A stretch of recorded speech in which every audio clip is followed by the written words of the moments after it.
any literature that have used those constructs so that I can borrow the items, but it means I have to create them myself. So I was asking, what kind of technique can I use to test as to whether the items will actually, answer the questions pertaining to their particular construct? I hope you get me. Or if I should give an example. Are you talking about a question? Let's say I'm working on a model and the construct says satisfaction. Okay. About the use of a particular device. But then I will be measuring other factors as to how they impact or influence satisfaction. Okay. But then let's say one of the factors is perceived ease of use. Okay. Now, assuming that I don't have any work, already done work, that has measured perceived ease of use so that I can go for the items. I hope you understand. Okay. So now in this, my study, perceived ease of use is kind of a new construct to me. So I have to find items under them. Okay. And I'm asking those items, is it exploratory factor analysis I can use to, because I can't just get up and say, these are the questions that if I ask the participants, they will give me responses that suggest that they have ease of use in the system, with the system. Yeah. I have to do some testing and other things before, and I'm asking, what kind of technique do you think would be helpful to do that? All right. When it comes to the confirmatory or what we are looking at currently, in fact, if you are not basing your model on theories, I don't think it's appropriate for it. So if you are now going to develop a new instrument, or maybe you are now coming out with a new kind of item to measure a particular construct, let's say perceived usefulness has no item, so you are now coming out with something new, then it is better to pass it through the exploratory side. Okay, you pass it through exploratory side, test it over a period of time.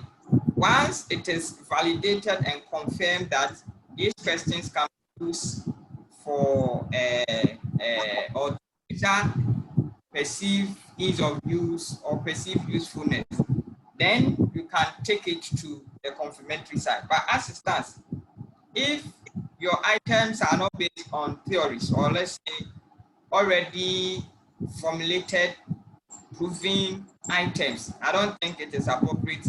That's all. You can easily move on to the confirmatory and begin to do your own thing. I don't think it's appropriate or it's accepted to do that. So okay. Now coming out with a new kind of instrument, then you are now exploring. That is why we have the exploratory. You are now going to explore whether or how people would respond to this kind of question. And then you have to do it for a period of time. It is not a one-day kind of.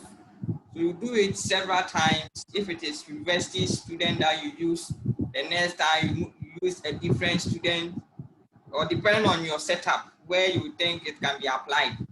You apply it in areas, different countries, different regions, just to see how the people will respond to the question. So over a period, if it is validated, if it is okay and able to measure what you want, then I think from there you can move on to the confirmatory analysis. Okay. Okay. All right. Okay. All right. So today I sent you a data set. And we would go through that. It seems last week we were not able to get some good results. So I was able to get some good data sets that we can use it and in fact enjoy the class for today. All right.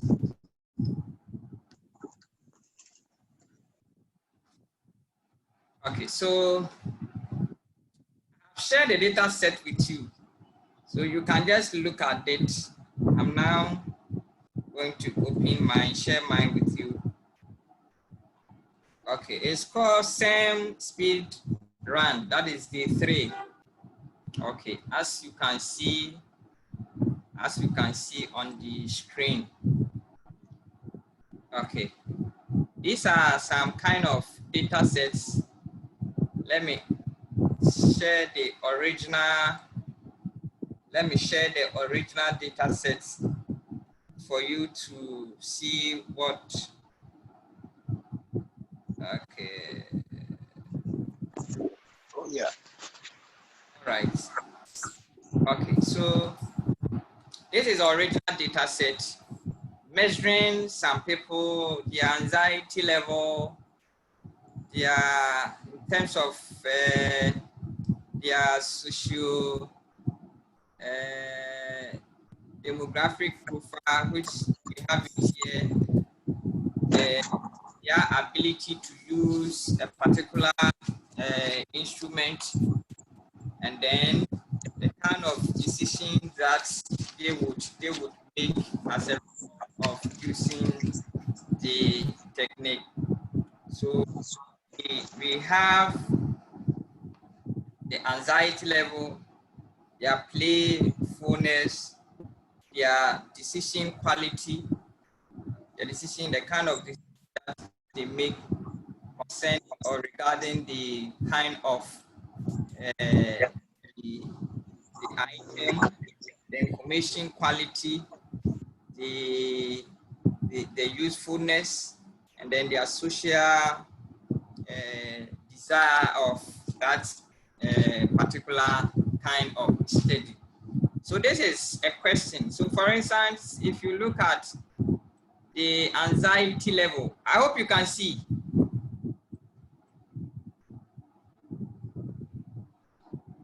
Yeah, so All right.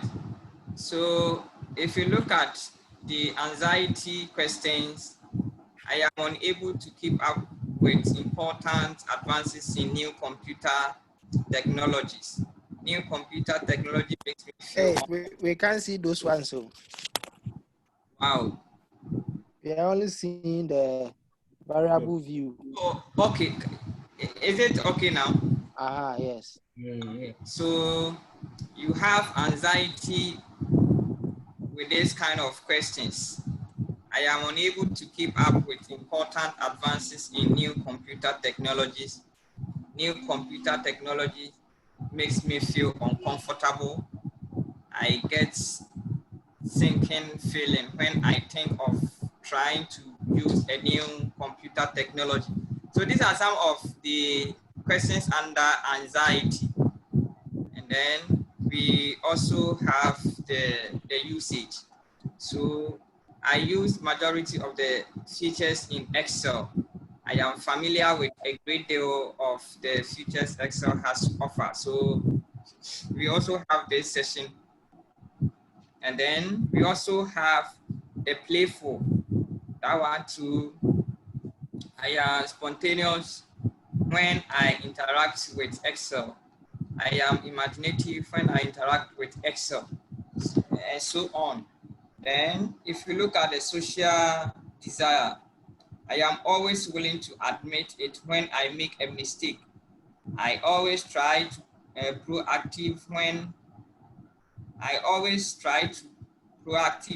I preach. I never resent being asked to return a favor, and so on. Then you have the information acquisition. Excel helped me to understand information. Excel helped me learn, and so on. Then we have the decision quality. Decision quality. Also, we can see here that Excel helps me to make effective decision. Excel helps me make higher quality decision, and so on. And then we have the usefulness side also.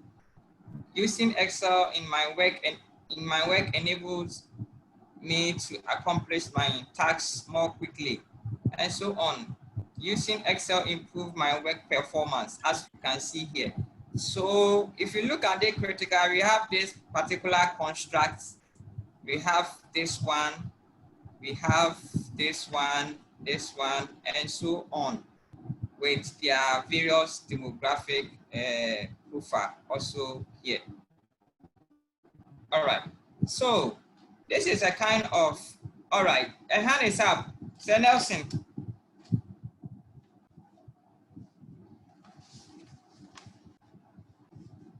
Nelson, your hand is up.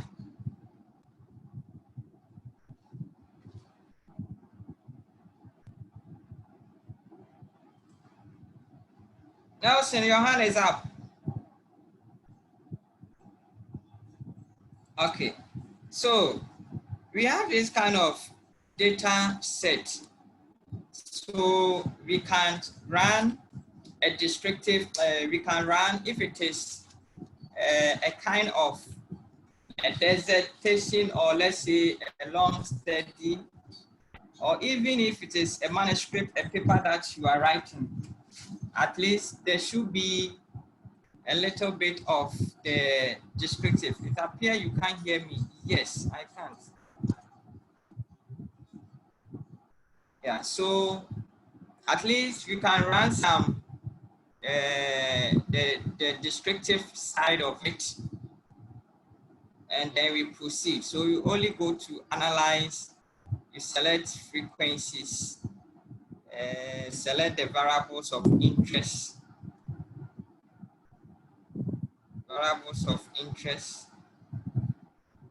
and then you can exclude the demographic. When you are done, you can also run the demographic and get your results. You push everything in it. With this one, for the sake of this study, to check for normality, we would like to select the standard, the skewness, and then that of the mean, the kurtosis. Okay. All right. Some of the items do not have their values. Can you explain why? Okay. All right. So you select them. You select them as you see over here. Then you click on continue. Then you can say, okay, you get the result. All right. Some of the items do not have. Okay. So we have. Yes, so it's the same thing. We can just copy and paste. Okay, this one they don't have values, so you can just copy and paste this side, right? Okay, okay. So I think that is okay. Okay.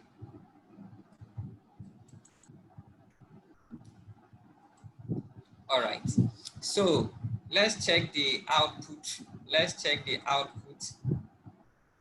Let's check the output. Let's check the output. Where is the output?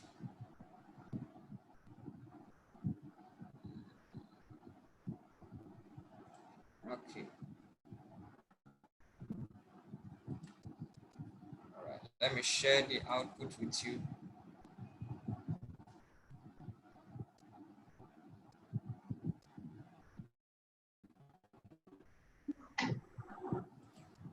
Okay, so at the end of the, you run it. This is what you get. Okay, you get the items. The items with you. You can see. Yeah, now we can see. Okay. All right. So these are the demographic profile of the item. I mean the descriptive aspect of it. So you have the mean, standard deviation, skewness, kurtosis, and so on. So you just copy it and then you paste it in Excel. You transpose the data set as we did the other time, then you proceed. I think from here we should be able to carry it on. It is not a problem as at now, so we can all do that. So you can run the demographic also to check or to see about the basic thing that pertains to the respondent, which we can easily do. Okay, so we can do that. Let's do that. Let's do that.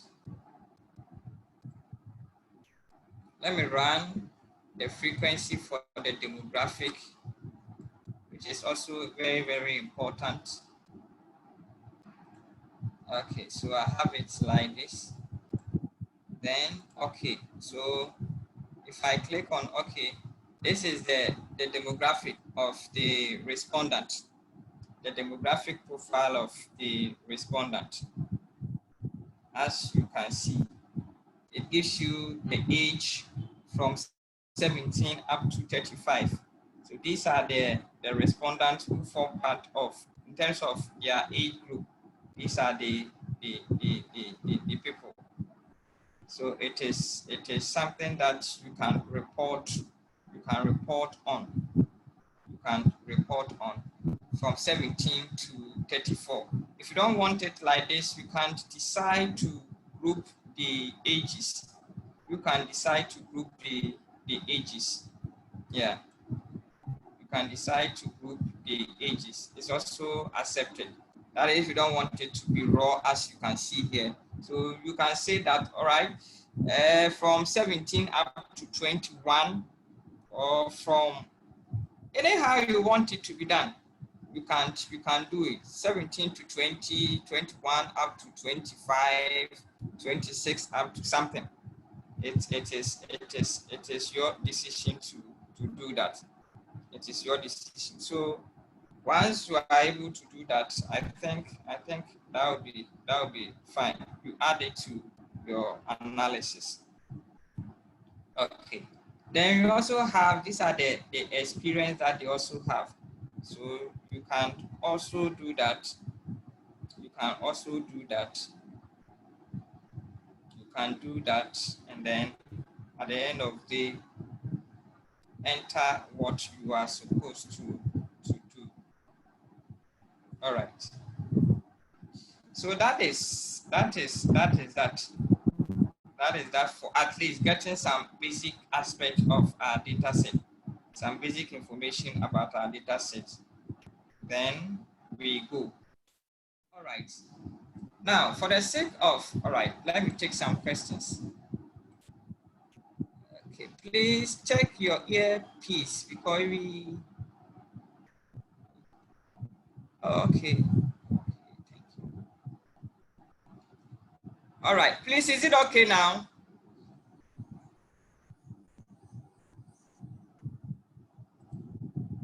Hello? Hello? Yeah, she says she can hear now. All right, okay. So having done the demographic profile, we are moving on. So we are going to exploratory factor analysis.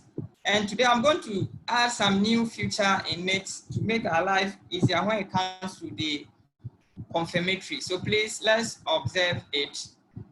All right, so we go to analyze and then we select what is the data reduction, then go to factor. Okay, so we select all the variables that we want, the items. From here, then we leave. Okay, then we move everything in the box. Okay, from here to, all right. Then we go to the descriptives.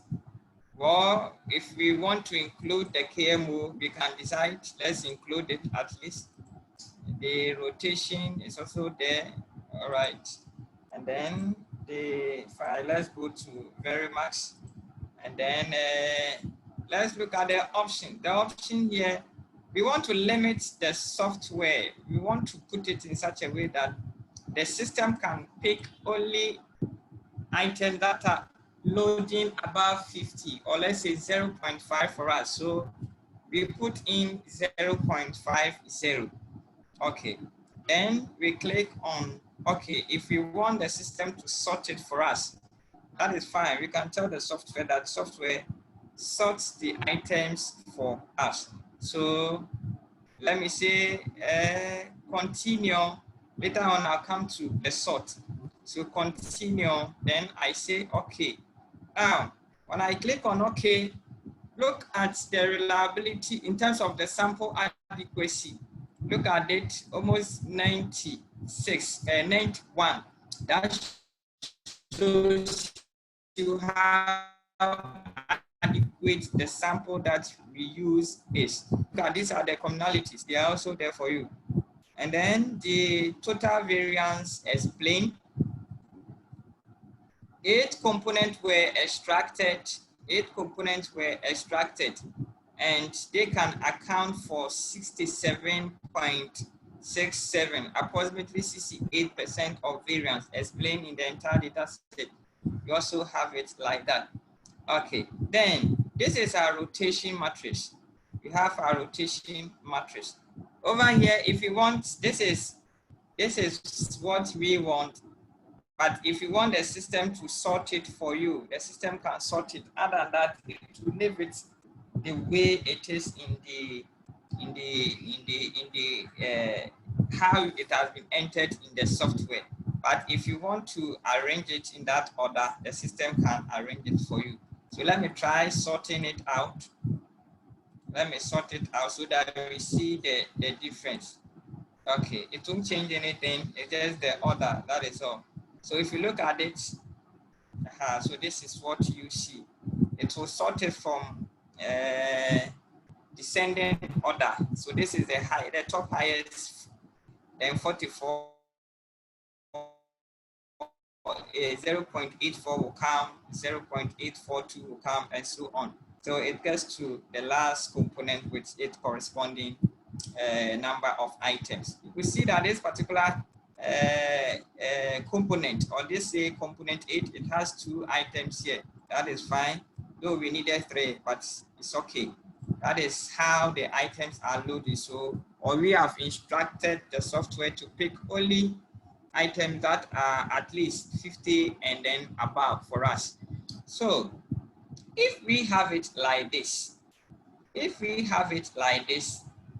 we want to move to the confirmatory factor analysis, we cannot go to the confirmatory factor analysis with this kind of questions attached to, with this particular one, for instance. It is not, it will be different if you don't change the order, or let's say if you don't change the formatting of the items, okay, by using the items names.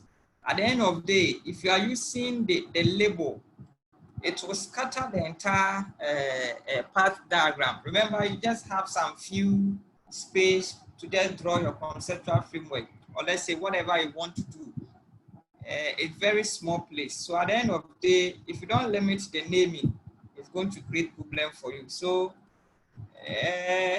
I'm sharing another slide with you. I'm sharing another one with you. So this is the original one. Now, this is what I'm talking of. Because our spaces, or the space that we have in the same environment, is very small, we need to be able to limit the naming. So the same variable name here, that is what we have brought here under the label. Okay, this is what is appropriate. All right, a question. What are the components 1, 2, 3 represent? Okay, component 1, 2, 3. Component 1, 2, 3. Where is components? What does component 1, 2, 3 means? Okay, let me go to the slide. a question, component 1, 2, 3. Now, this is the dimensions that the system can classify the data set that we have. So I think earlier on, Master Solo was asking a question that I'm coming out with an instrument, or let's say I'm coming out with a construct, or I want to develop a construct. I don't have any questions to read. How or what kind of questions should I use? Then it came out that you should, once that we don't have such questions anyway, or let's assume we've set for information, various database, you are not getting it, and you still decide to go on that kind of study. What you do is you try to restructure your own question that you think can help you measure the kind of thing that, or the study that you want to do. So you just design a question raw like that, and then you give it to the respondents to provide their views about the questions, or let's say about the study. So at the end of day,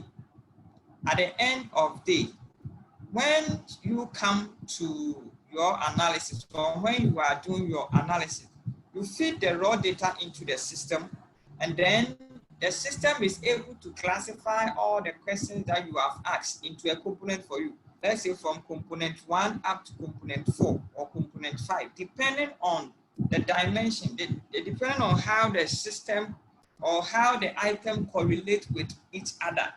Okay, so that is the dimension that we are talking of. At the end of the day, is that we are reducing these plenty questions into components, reducing them into components. So for instance, you have a satisfaction. Satisfaction, how were they able to come out with satisfaction questions? This is how they did it. And they realized that 4 or 5 questions can answer satisfaction. So at the end of the day, they group certain kind of questions under satisfaction. Then another construct could be motivation. How do you measure motivation? How will you know that an employee or a student or a worker is satisfied or is motivated? You can't just look at the person's face and determine that the person is satisfied. You need to ask series of questions, okay, before you'll be able to know that the person is really was satisfied or not. Okay, so that is how come we are able to derive all these various sort of components that you see in literature and other books. Okay, so the components are just the heading. So this one could be satisfaction, this one could be motivation, this one could be training, this one could be something.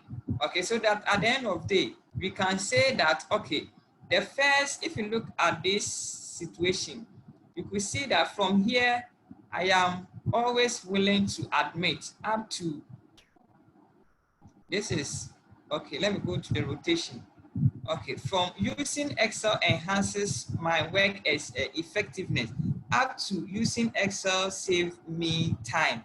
It can be grouped under one, okay? It can be grouped under one heading, right? It can be grouped under one heading.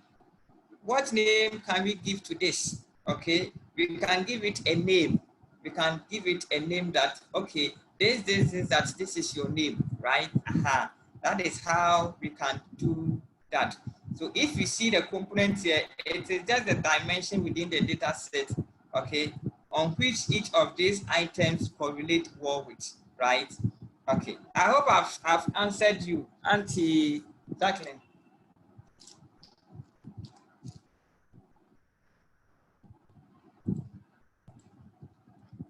Yes, please. All right, okay. Thank you. Let's move on. Okay, so as I said, for the sake of what we want to do, so let me go to the other document, this one. Let me go to this one. Now, let me still run it, maybe for your sake, for you to see it better. Let me run this one here too, for you to see. Okay, let me share the output with you. Okay, so you can see over here, the same thing, 8 components were extracted. Now, this is the rotated. Okay, let me, since I changed one or two things. Okay. Option, all right. Okay. Sorry, I have to change. Okay, so now look at the rotated component. Okay. Now you can see that anxiety, it has been grouped in one component, okay, or one session. Then computer use or usage, okay. Then playful too has also been grouped at one side, and then social desire is also here. Information acquisition is also here, okay, and then usefulness is over here. Now, if you look at the result critical, you can't see any cross-loading. And if you could remember, cross-loading is a situation whereby this same item also correlates. Let's assume that there is another value here too. Okay, there's another value here too. The moment you have something like that, then you have a problem of what? Cross-loading, which we don't want.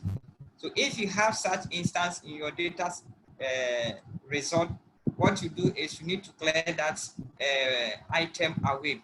But over here, we can't see anything. Everything is loading well. Okay, everything is loading well. Yeah, everything is loading well, right? So it means at least we have done a good job here. We've done a good job. And 8 components were extracted. 8 components were extracted. And then we had approximately 68% of variance explained. 68%. And then we also have, okay, I didn't select the option for the sample adequacy. So this is what we have. So now, assuming that this is what we have been able to establish at the exploratory, and you want to move it to confirmatory, do we need to go and do this thing again? Maybe go and draw like what we started last week. Okay, someone will say, fine, we can draw. Another person was also, okay, is there any application that can help us just to move the item straight from here, the way it has been structured, remove it as it is straight forward to Amos and do the analysis on? That is another thing that we can also look at. So what we did last week was we were able to at least to have a feel of how to bring the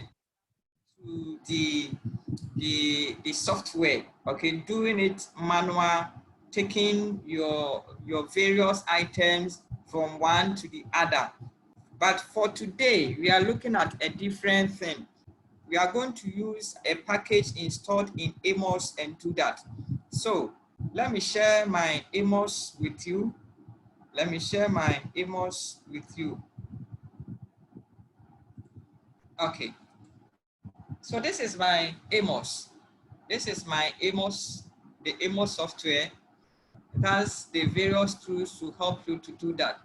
Now, the plugins are able to take certain parameters to enhance your activity. Okay, it has certain packages like a build, not a built-in. You need to install such packages to enable you to do that. There are so many packages depending on the version of the software. Currently, I have the version 23 version 23. Now, there is a kind of limitation. For instance, if I have the version 24, or let's say the 26, I will not even worry myself to do other kind of analysis. Okay, they have programmed everything into it. So the moment you just click on, you just get your result. But because we are having the lower version, we need to do some of them manual. So if maybe you have the means to be able to buy the the higher version. That one, it is, you need to buy that. You can buy the version 26, you can buy the version 26 and then use it for your analysis. Okay, all right. So I'll go to the plugs in here. I'll go to the plugs in and I'll show you how to get some of the packages. I'll show you how to get some of the packages. So I'll click on the plugs in here and then select pattern. If you can see here, pattern matrix model builder, pattern matrix model builder. So I click on it. I click on it. The moment I click on it, it opens. As you can see, it says paste the copied data from your SPSS pattern matrix into the box below. So I have to go and then copy the pattern matrix or the principal components rotation matrix. Then come and paste it here. Okay, so now let me share the output for the where I'm going to do the copy. So I click on the output. As you can see, this is it, rotated component matrix. So I just right click, as you can see, copy. I copy it. Now let me share the image screen with you. Then I click on the pattern matrix input. Okay, I click on it. Just click here, and then right click and paste. So I just paste, as you can see. So I leave it like this, then create diagram. I just click on create diagram. Click on create diagram. Depending on the kind of variables or the relationship that you have, sometimes it takes a few minutes for the system to accept it. So I click on it. Now it is running. It is running. So let's leave it. The system itself will do everything for us. Once it is done, it will do everything for us, link everything up, and then we get, all that we need to do is to bring the data in it. Wow. This is Shamala. Oh, okay. It seems I have some small error somewhere. Okay.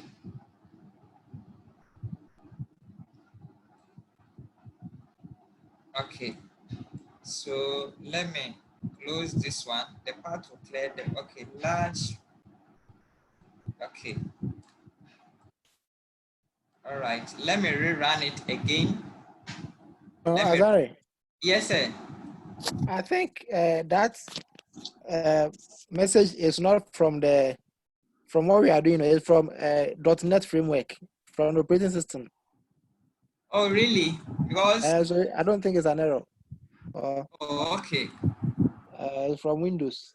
I have done it and there was nothing like that, so I don't know why. It was from Windows. It's not from what we are doing. Okay. All right. But it will not allow me, so I have to cancel it. Okay. It will not allow me to get into the, so let me run it again. Yeah. Okay. Ask question once I restart the app from where we've gotten to. If there is a question, you can bring it on board. So I'm taking questions on something. If you don't get it, whilst I restart the program.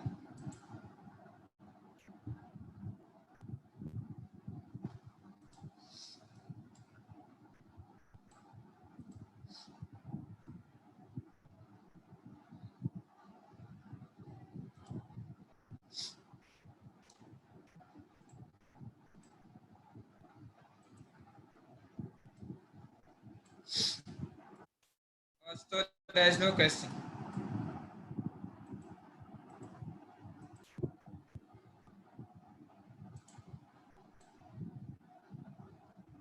And Jacqueline, you have question?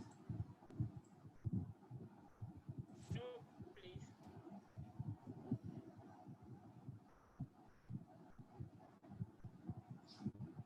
And Jack, did you have a question? Please, no. Okay. Please, if you have question, bring it on board so that we look at it. I have to restart. Okay, so let me restart it.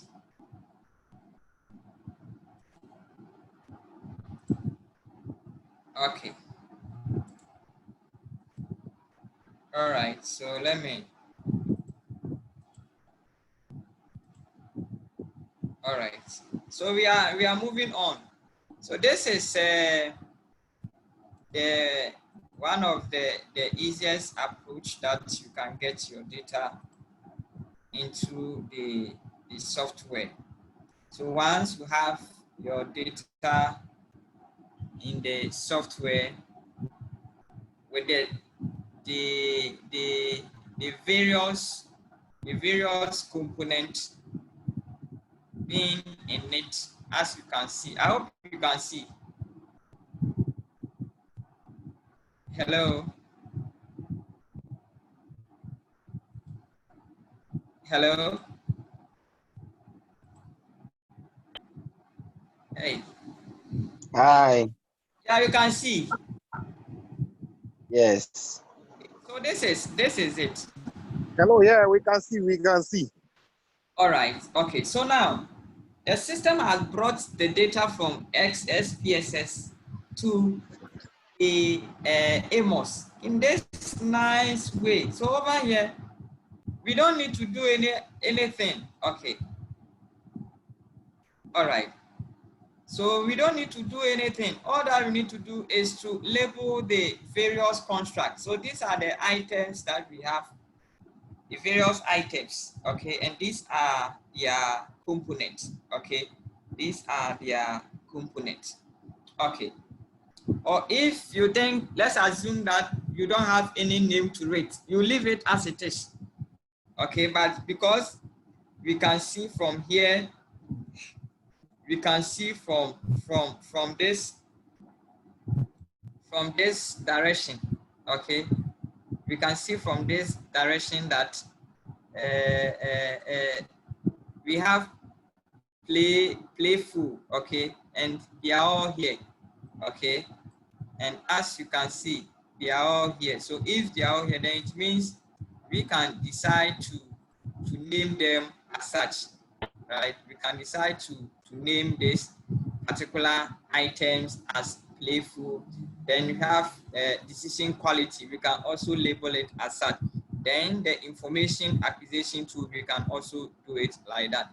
But as I said, let's assume that you don't have any name for them. We leave it as it is.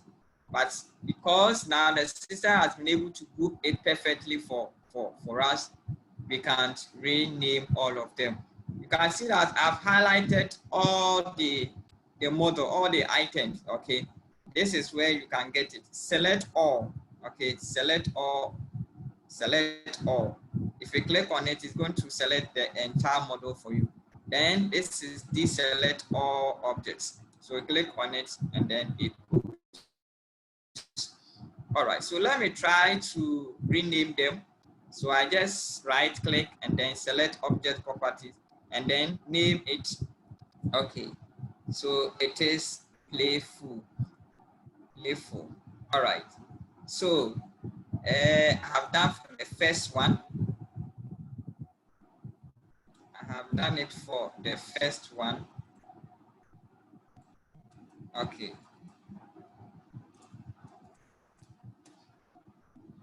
All right. So it is there. This is decision quality. I can still make it decision quality. Okay. Decision quality. Can leave it. Then information quality. Information. Info quality. Okay. Can name it. Then this is usage. You can decide to make it usage. Okay. All right. And then if you look at this side,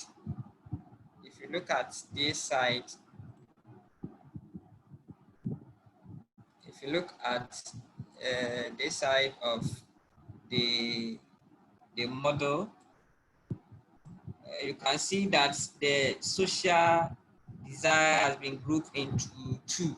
Okay, so you can say social desire 1 or social desire 2. That is how the system has been able to group them. They do not group all of them into one component. So we can rename it as social desire, let's say 1. We can decide to make it like that. And then social desire 2. Social desire 2. If you have a better name that you can assign to it, that is fine. Desire 2. Also name it. All right. Then we have usefulness. This is usefulness. This is usefulness. Usefulness. Okay. Useful. Let me make it useful. Then this is anxiety. This is anxiety. Okay. Anxiety. Okay. ANXIETY. Anxiety. All right.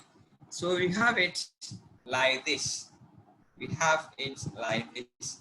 So all that we need to do is we need to save the work, create a folder. We need to get a folder somewhere.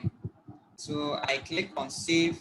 The moment I click on save, the system will take me to a different place, okay, where I want to save it. So you need to create a folder somewhere. You can create a folder somewhere. So I'm creating a folder, naming it CFA3. That is the 3. I double click it and then I open and then save the model in it. So I can decide to save the model as T1A, okay, T1A, and then click on save. So the moment I do that, you see the name that I assigned the data to, the name that I assigned the model to, it is here, okay.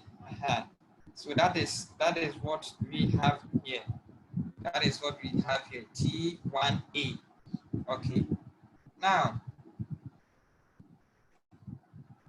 having done that, you can then begin to just test the model, save it again, bring the data. Where is your data to this? Remember, there is no data to it. We have just formulated the model, but there is no data.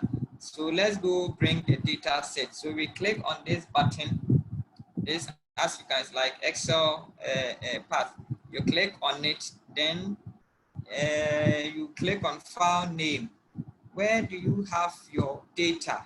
So you need to go and locate the data set. So in this situation, I have created a folder and the folder name is training, TT training. Then the data is the same speed run day 3. So I click on it, then open. So the moment I click on open, it brings the data here. Then I can say OK. Once I click on OK and I want to view the data set, I just click on this small button here, list variables in data set. So I click on it. I will see all the items here.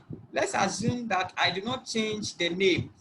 The name that was used for the initial analysis, okay?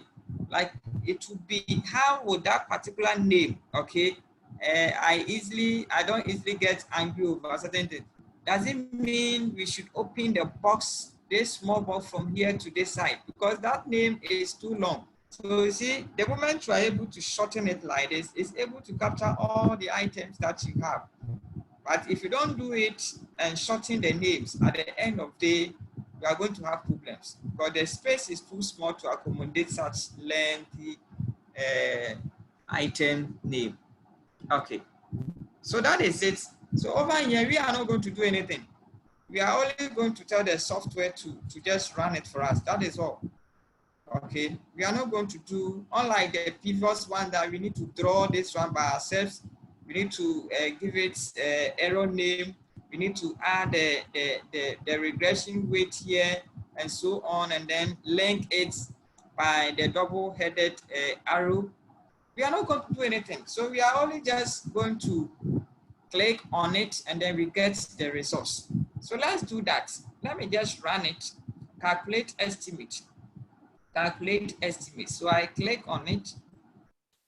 Let's see. Wow, there is more than one variable name playful. Wow. So we need to go and look for that particular thing. Other than that, I have named, oh, okay, so there is a playful here. So I have to remove it. Okay, I have to remove, it is playful _5. I think it's _5. Yeah. All right. So that is it. Let me save it again and run. If there's no problem, it should run. Oh, no license. Okay. An error occurred whilst checking for missing data in the group. Group number 1, no valid license for Amos was found. You'll be here. So what, sometimes when you get this error message, don't worry, just close it and run it again. Okay, so let me close it. It happens. Okay, some of the things that you ask the system to do, it takes so many things into consideration, and I don't know whether the software is confused. So let me run it again. Let me close it, but I need to save it. So I have saved it. Let me close it, run it again. It will occur anytime you are doing this kind of analysis. So don't panic. Okay. So let me, now the data is in. Let me save it and run it. Okay, so it has given me results now. It has given me results. So as I said, depending on the kind of system depending on the kind of analysis that you are doing, sometimes you face this situation. When it happens, don't worry. But it is different from when your license is expired. Okay, it is different.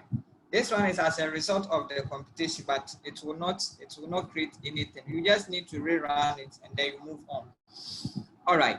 Now let's tell the system to compute or to give us the standardized weight and so on. So I click on the analysis properties, click on it, and then check the output. Then I can show standardized estimate. Okay, standardized estimate. Okay, then I can close it. I can close it and then run it, save it again and run. Okay. So once it is done, I can click on this light, the view the output path diagram, click on it.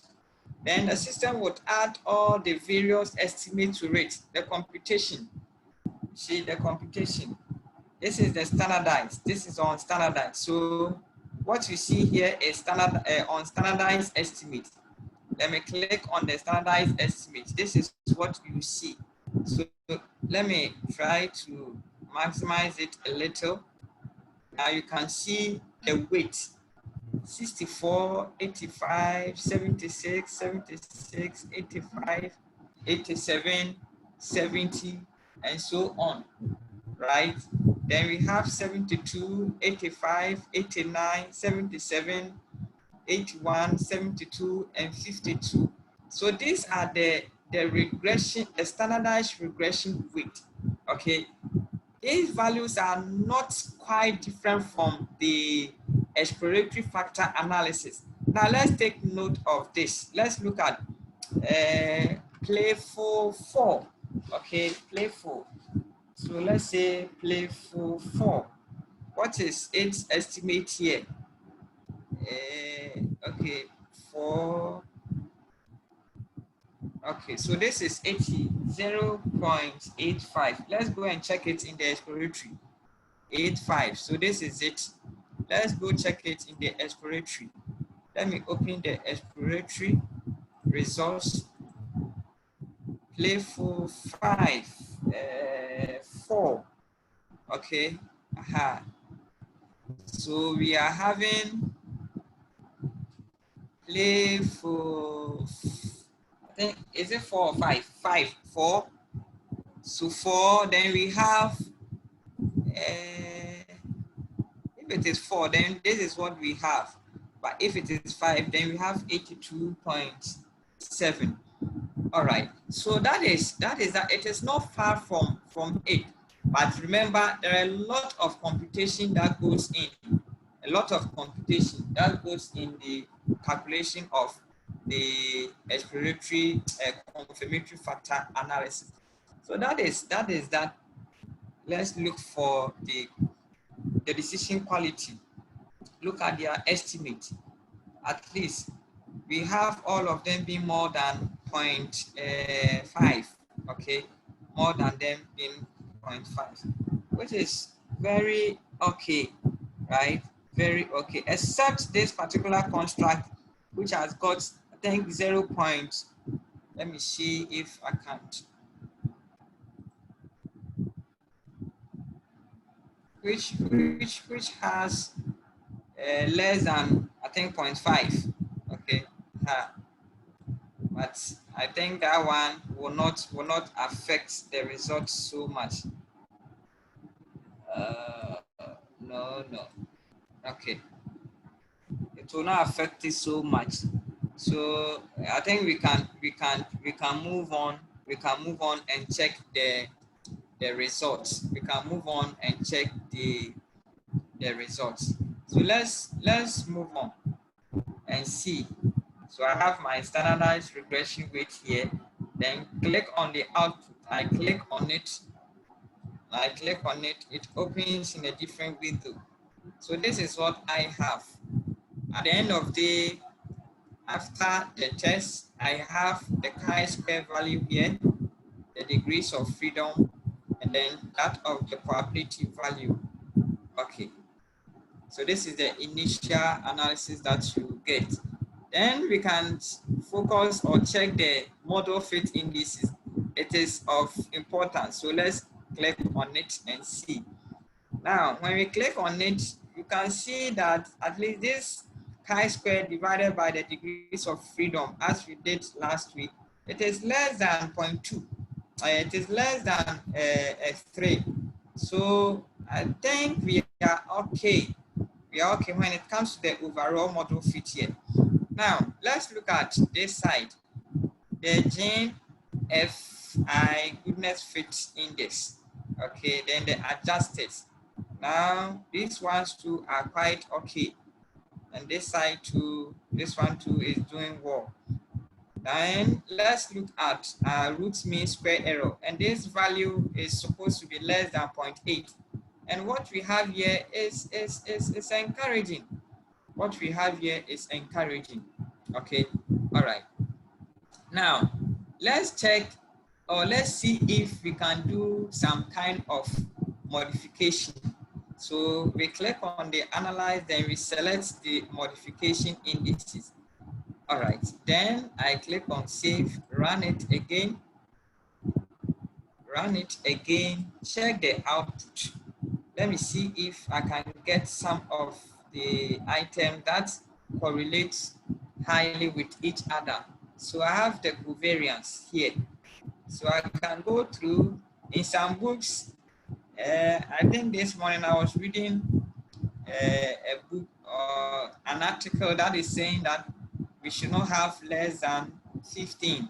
Okay, the covariance should not be more than 15. Others too are saying less than 10. Okay, yeah.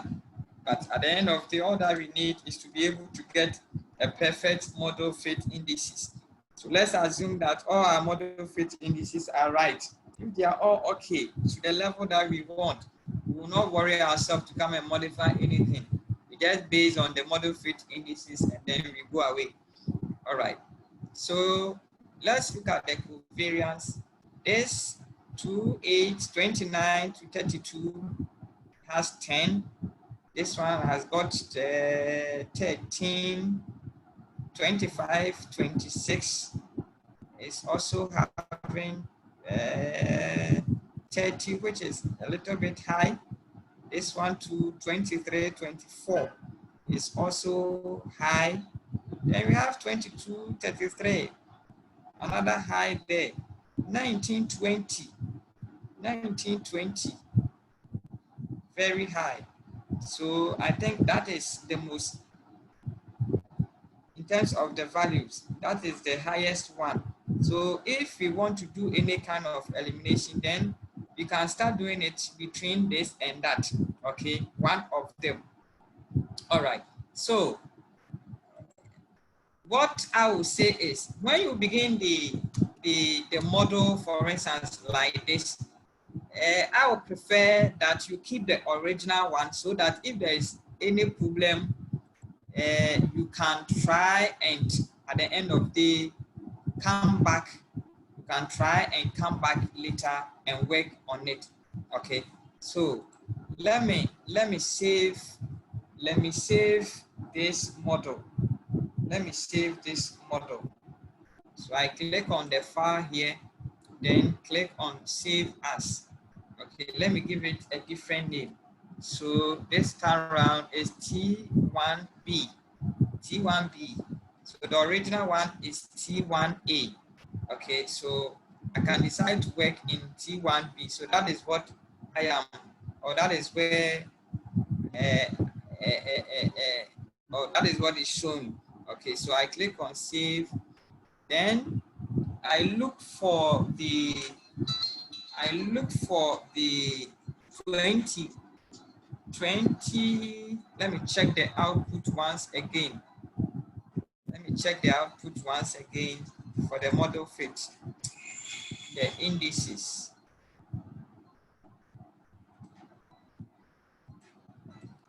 The modification, covariance, let me look for the covariance, the one with the highest.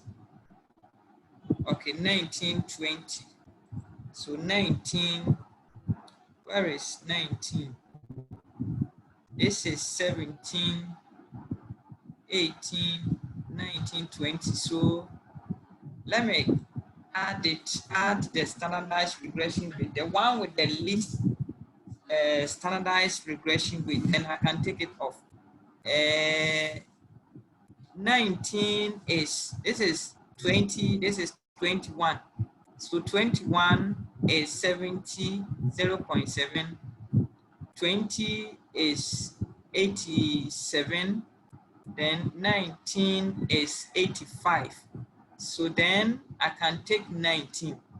I can take 19.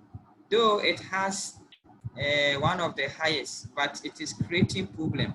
So 19 can go. So 1920, 1920 can go. All right, let me show you something here. Let's go to the data set.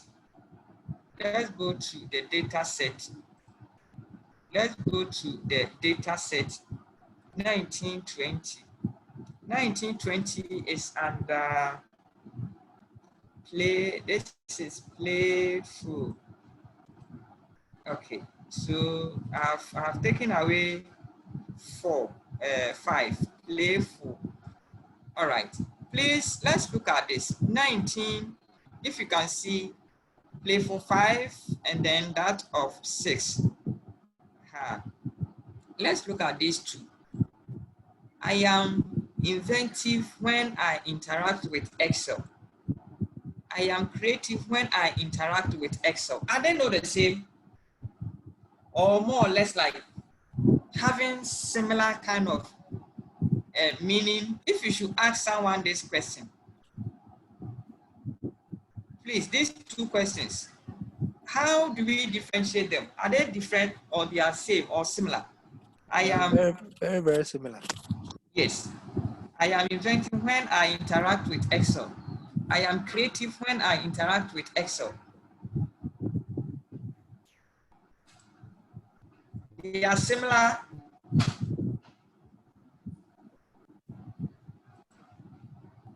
Hello. Yeah, Yeah, they are hello. very similar. Very similar. Yeah. So then it means that one can go. It means one can go so that the other stays. Okay, so that is what we see. That is what the system is giving us. So some of these things, it is not let's say a kind of magic. Okay, the system takes all these things. Remember, as I said, it has an equation that the system is building up. So it takes all these things into consideration and tell you that I can see 4 and 5 behaving in a similar way. So why don't you take one of them out? Because remember, at the end of the day, we are looking at independency. It is a key when it comes to this kind of analysis. We don't want the items to behave the same. They should behave differently. One should not influence the other, but as you can see here, it's like they are all doing a similar work. Okay, so that is the reason why we took away the 5. You can decide, but we base on the items with the least loadings. Okay, then we can save it. We can save it and run it again. We can save it and run it again and check indices. Let's go check our indices and see. Let's check our indices, model fit indices. Now, the moment we did that, just look at how the chi-square over 8 degrees of freedom has reduced. At first, I think it was 2 point something. Now it has come to 1.951. You see, so just one kind of modification that you did, it has brought a lot of improvement to the model. Then you can also see some of the model fit indices too. This one too has appreciated and so on, right? If you go down to the root mean square error, I think it has also come down. Previously, it was a little bit above 0.50. Now you can see it is at 0.5, exactly 0.50. You see, so you can still go in again and see. But once you think you have got enough of the indices, you don't need to worry yourself again. You don't need to. Okay, if you want to go ahead and improve it, you can do that. Okay. Maybe you are not, you want to get more than 90 and above. So you can look at it. Remember, we still have the original one there. So if there is anything, we can still go back. So you have this one between 20, 25 and 26. There is an issue there. 25, 26. There is an issue. The same 25, 26. Okay. So 25, 26 is creating a lot of confusion in the model. Okay. Then you also have 9 and 10. Let's see 9 and 10. Which one is 9 and 10? 9 and 10. 9 and 10. This is 9. This is 10. I think we have 7 of the items. So we can do away with 1. So let's check the loadings. Let's check the loadings for each and see. 9, this is 9 and 10. Okay, so 9 and 10, this is 9. 9, okay, this is 1. This is 2, that is 2, which is 0.86, 0.86, and this is 3. 9 and 10. So I think we can do away with the 9. But 9 has 86, 0.86, and then the 10 has 0.9. So we can do away with the 9. Okay, so Mr. 9, you need to go away. So we need to take away 9. Okay. Don't look at how big the loadings is, because it's creating a lot of confusion. Okay, so we just save it again. We save it and then we run it. We save and then run it. We can check the output once again. Let's check the output. Let's check the output. Let's check the output and see the model fit. Now it has even reduced, it has even come down 1.846. You see, we are on course. Then this one too is going. Now we can have 93 here, approximately 94. This one to 93, this one to 93. If you still want to improve upon it, let's still do that. You can still look through. Okay, the one that you think you can't remove. All right. Now we have 26, 25. Mr. Sorry. Yes, madam. Please, can we first check again with the data set to verify whether, Okay. as we did for the previous one, or Okay. this particular, the last one that you just did. The one, okay. So that is anxiety 2 and 3, right? Anxiety 2 and 3. Yes. Anxiety Let's 2. compare and see if you find similar thing like the creative Okay. and the inventive. Okay, anxiety 2 and 3. Anxiety 2 and 3. Where is the, okay. Anxiety 2 and 3. Okay, so I think this is it. 2 and 3. New computer technology makes me feel uncomfortable. I get a sinking feeling when I think of trying to use a new computer technology. Also Okay. similar.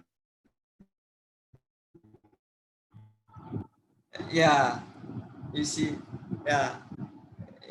You see So now the idea the whole looks similar. concept is coming out. Why? Yes. You see, so if someone asks, maybe if you are to defend a thesis, or maybe you are doing presentation, and they are asking you some of these things, you can let them appreciate it through the usage of the questionnaire. Okay, so that they will appreciate it. Okay. All right. Please, any further question?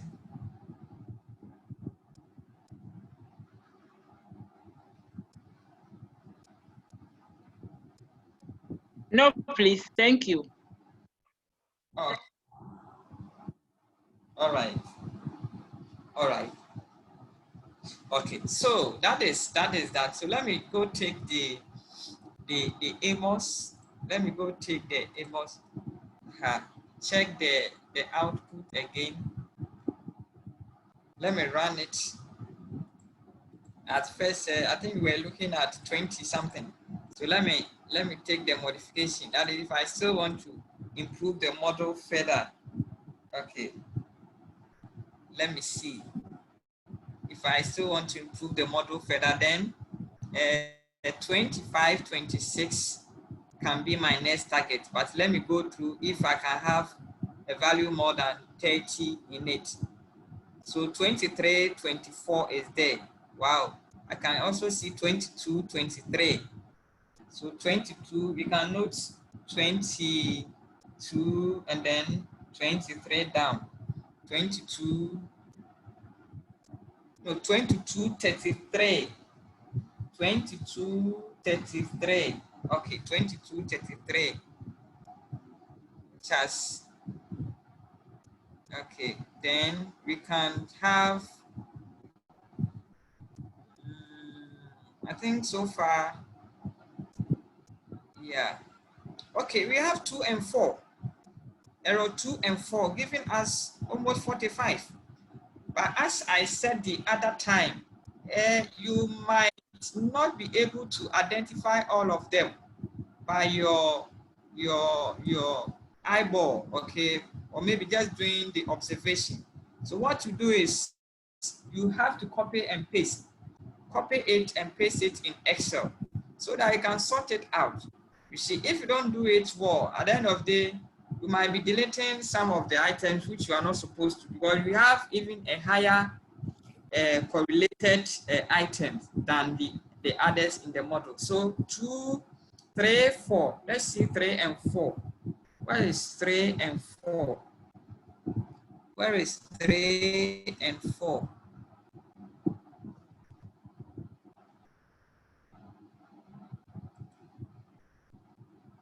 Three and 4. Error 3 and 4.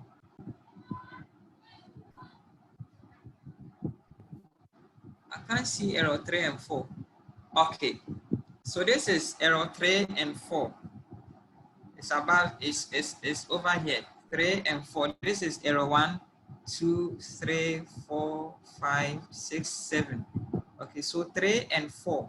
Let me check their loadings. Let me check their loadings. Error 3 and 4. 3 and 4. Okay.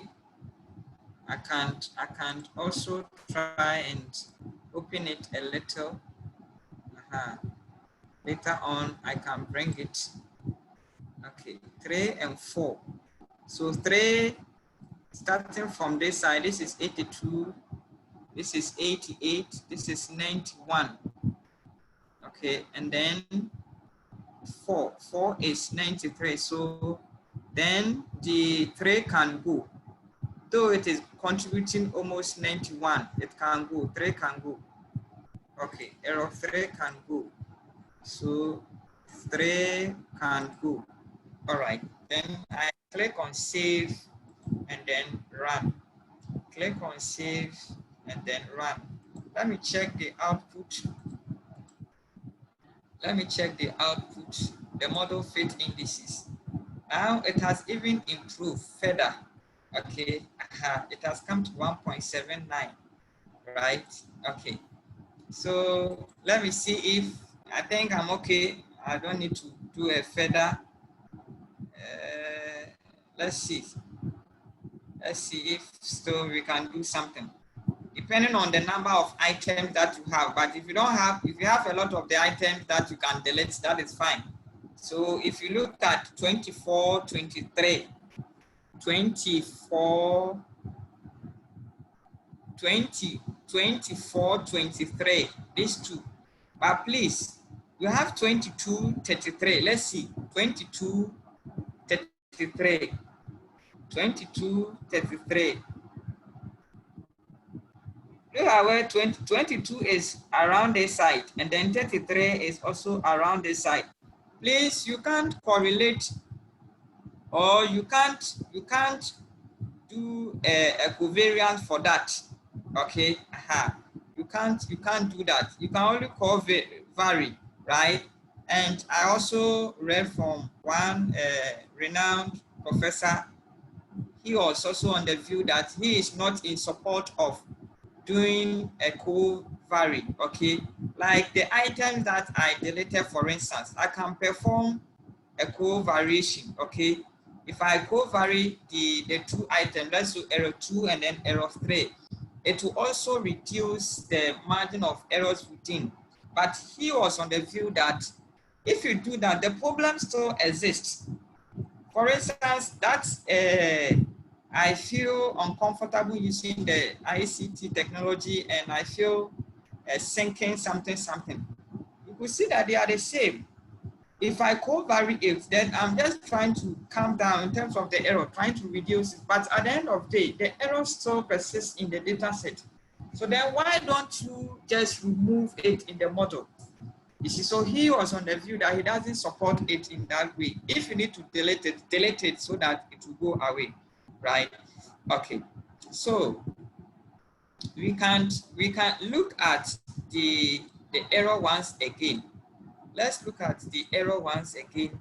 So we have 22. Let's see if 22 is also having problem with another one. 22, that same 22 has a lot of issues. So, but what about 33? Let's see if you can see 33 somewhere here. 33, is very low. 33, 22, okay. 33, okay. All right, so we can look at the two items and see their loadings. Let's see the two items 33, 22. So 33, this is 22. Where is 22? This is 22. It has 72. Now 0.72, that is 22. And then 33. 33, starting from this side, okay, 33 has 60. So we can do away with 33, this one. Okay. Then we click on it and then remove it. Let's try to remove it. Okay. Then we save, and then rerun it. We save and rerun it. Let's check the output once again. All right, let's check the output once again. We are having a good hit. Okay. Let's see the root mean square error of approximation. It has even come down. It has even come down. All right, so I think it's okay. Let's leave it for now. Let's leave it for now. Let's leave it for now, and then we perform one or two things. Okay, so I can move the item back. I can move it back. Okay, so I have it as it is. If you still do want to arrange it well, you can select it and then move. Okay, select all the two and then try to move it. All right.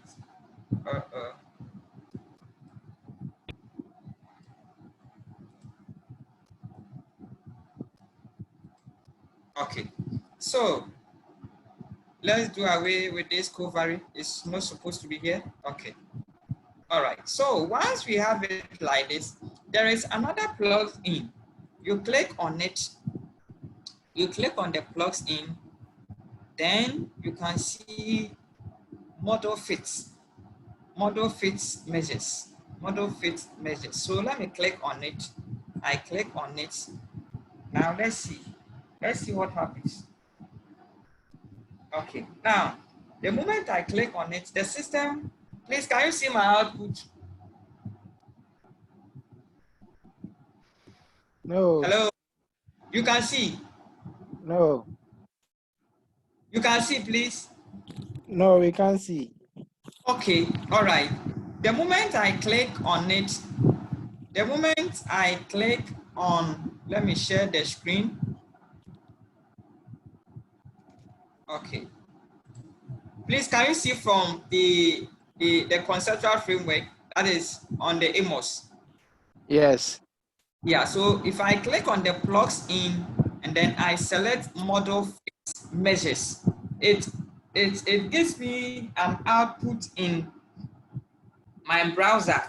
Okay, my browser, that is the Explorer. So I get the results in the Explorer.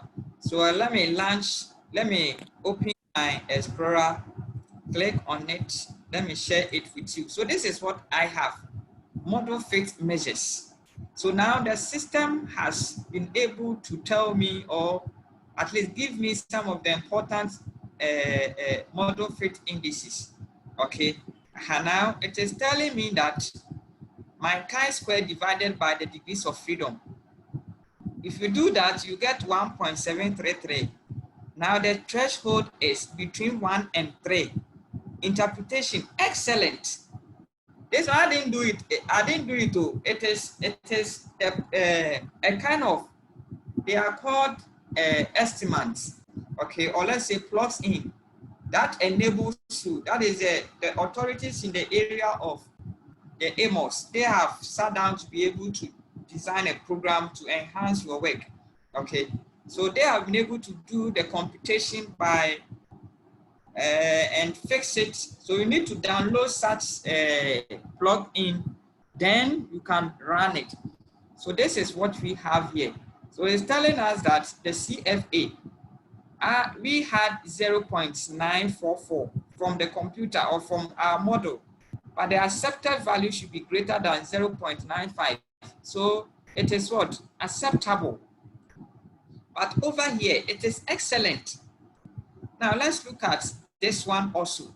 We had 0.046. Now the threshold is supposed to be 0.08. Now it says excellent. The root mean square error. Now we had 0.44, but they are giving us a value of, or the accepted value should be less than 0.06. Other books will tell you that it should be other books should be, will say it should be less than 0.08. Others will say 0.1 and so on. But whatever it is, what we had is excellent. What we had is what? Excellent. So this means that and then our P close, which is also in line with the root mean square error of approximation, we are supposed to get a value of this. Okay, it should be greater than that. But look at what we had. This one, which is excellent. You get it? So we can just copy this one if this is all that we need. Okay, if this is all that we need, if we don't want to include any of the model fit indices to it, we can just copy this one and paste it and do a write-up with it. Now I say, congratulations, your model fit is acceptable. So once you even have this one, then you know that you have passed the stage of for testing your hypothesis, or you are in the area of for testing what your hypothesis, which is what? Excellent. It is excellent. Okay, and then it is also giving us some of a situation whereby you have a model fit. You have a model fit which is less than certain values. It is terrible. So you have instance that your results will be terrible, and then you can also have instance whereby it is sort acceptable and also excellent. But if you look at the results that we had, okay, just the click on the model fit measure, okay, just the click on it, look at the kind of results that we are having, right? So if you want to cite this result, okay, then this is what you need to do. Let's all acknowledge those who come out with model fit indices. Okay, so you just copy it nicely like this, and then you attach it to your work. This is very simple. Okay, this is very simple, very, very simple to do, right? So I will show you how you can get this kind of the estimates. Then you can upload it onto your Amos, so that you don't worry yourself to do some of these things. Okay, even if when it comes to the interpretation, this one, the system has done all the interpretation for you, so you know that it is acceptable, it is excellent. We did not get anything like terrible results here. Okay, we didn't get anything like that. Everything that we had is what? Acceptable and then excellent, right? So you copy it nicely. You can copy it. If you want to rewrite it, you can rewrite it and get it. Copy it, and then you paste it in Excel or Word. Format it nicely, and then that is it. Okay. All right. Please, any question from where we have gotten to?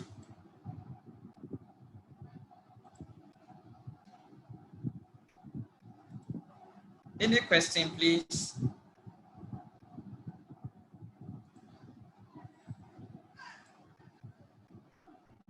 If there is something you don't understand,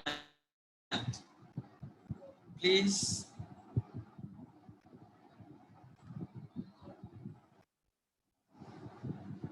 Pastor, are you okay? Yeah, so okay. All right. Okay. So we can move on. All right. So let me share the.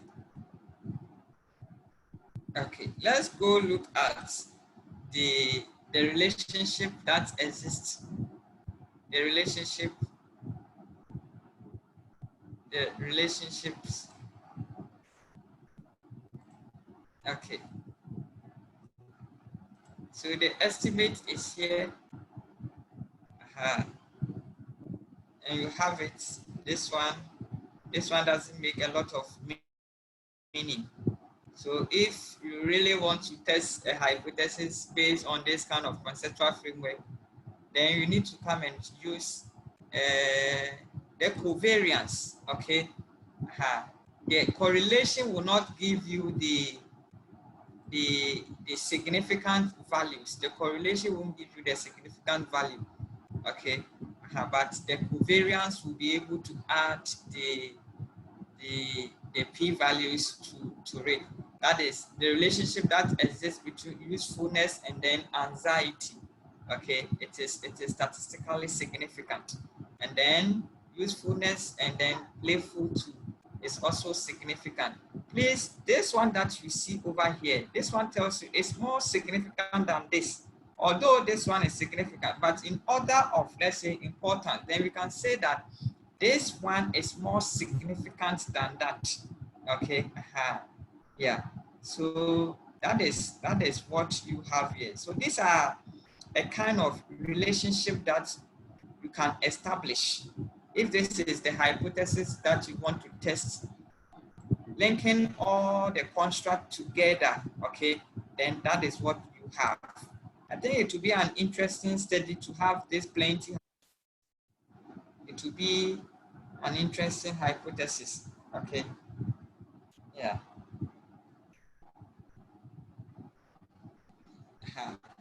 So if you don't want this one, you can still copy the correlation values. Okay, you can copy the correlation values and then you paste it. You can paste it in front of this side. Okay, you can paste it in front of this side under the estimate. Okay, so that you can make a computation, right? So that is that.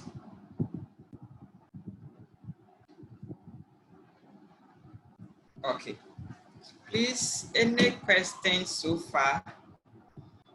Any question so far? So now you can see there are a lot of significant relationships, a lot of them. A lot of them. We can say 1, 2, 3, 4, 5, 6, 7, 8, 9, 10, 11, 12, 13, 14, 15, 16, 17, 18, 19, 20, 21, 22. Okay, 22, we have 22 significant. Then how many are insignificant? This is 1, this is 2, 3, 4, 5, 6. Okay, 6. So in all, we stated 28 hypotheses and 26 out of it shows a kind of what significant, which is excellent kind of what study that we have. But remember, all our model fit indices too are okay. All of them are okay, so we don't have problem. Everything is okay. Everything is okay. So then if we want to test our hypothesis, we can do that. But don't forget of the test for reliability. Okay, reliability, and then that of validity.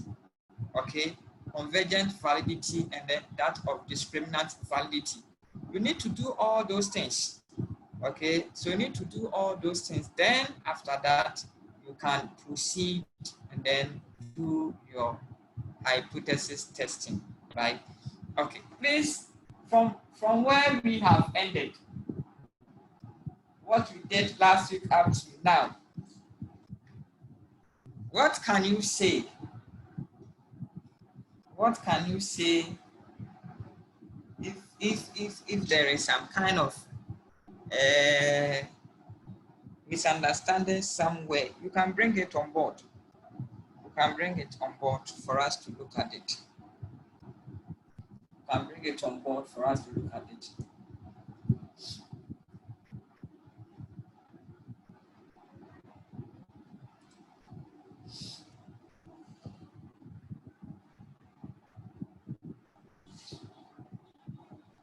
No question.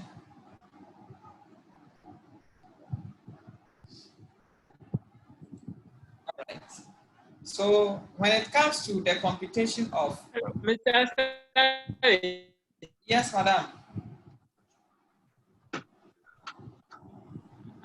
mine is not a question per se, Okay. but I realize that it appears the most of the variables are hello. The network. Hello. Hello, we can hear you. I'm saying that Okay. I realize that today's model, most of the variables are inversely related. And could it be the reason why we are having positive? Okay. You are saying they are inversely related. Yes, that's what I observe. Yes. Okay. That is a negative, right? Yes. Yeah. Yeah. Inversely related. Yes. Some of them are. So if you take usefulness and then anxiety, okay, there is an inversely related in terms of the association or the influence. It is negative. Then anxiety and then the playful too also shows that. So I think some of them are, yeah, are shown inversely related. Yeah, with some few of them having positive association or positive impact. All right, I think it's a good observation.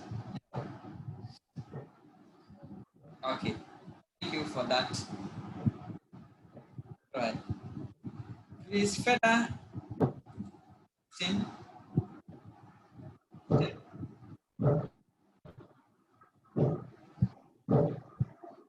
The network is not good at all. Donation.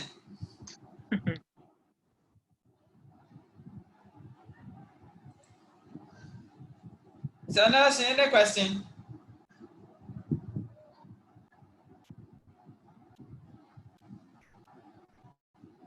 Donation.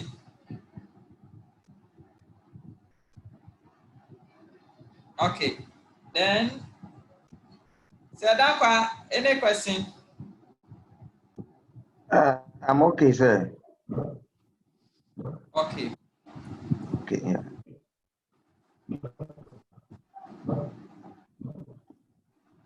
All right. The network is a bit frustrating today. All right. Okay. Okay. All right. Oh, that's all. Are you okay? Yeah, so All right.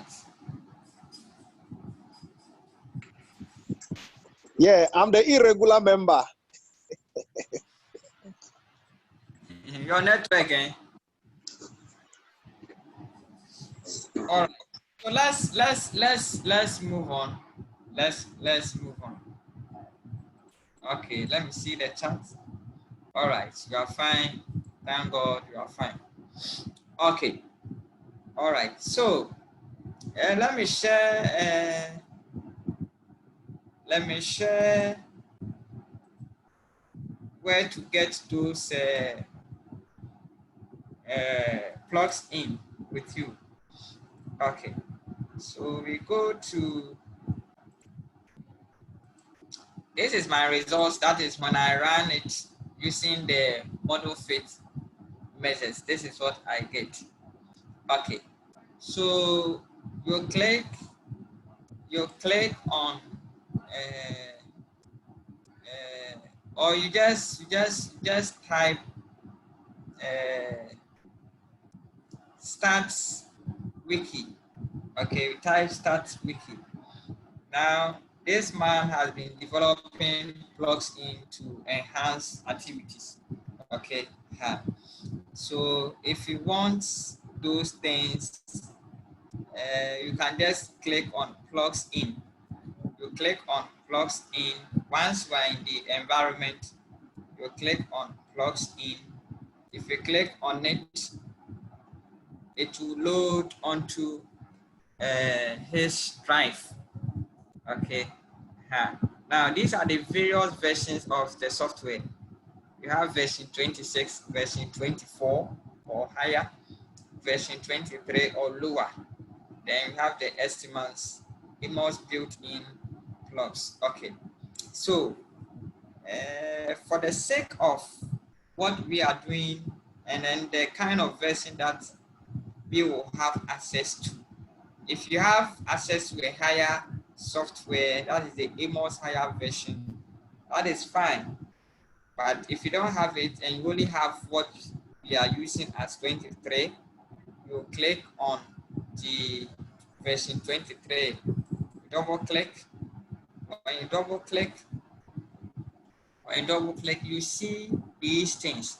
So for instance, I wanted to get the pattern matrix builder. That is what I use to convert the data from SPSS to the AMOS.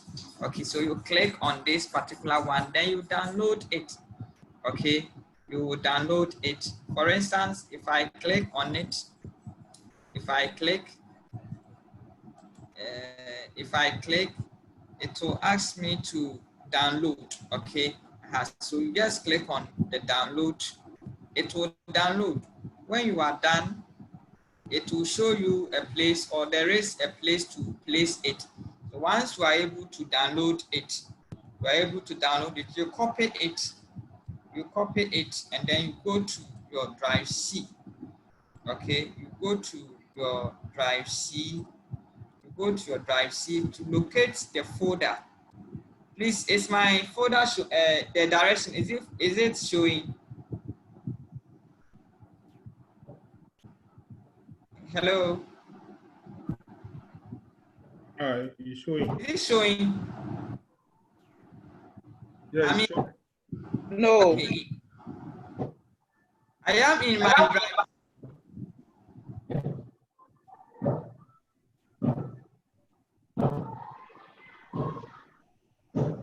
Okay, it is not showing. All right, so let me, how do I get my drive C? How do I do that? I want to show you the folder. Okay, so this is it. Once you download it, you click on program browse, and IBM, then look for the statistics, SPSS, AMOS. Then if you have the version 23, okay, so 23, you click on the 23, that is what we are using. Then you have plug in, double click, open. So this is where you paste it. Okay, you paste it. So once you paste it, it will come here. So these are all the plugs in that I have installed. Some of them are working for me, others too are not working. I don't know why. I'm yet to find out why it is happening. So this is the pattern matrix. This is what I use to convert the data from the SPSS to the AMOS. Okay, so this is how you do that, right? Very simple to do.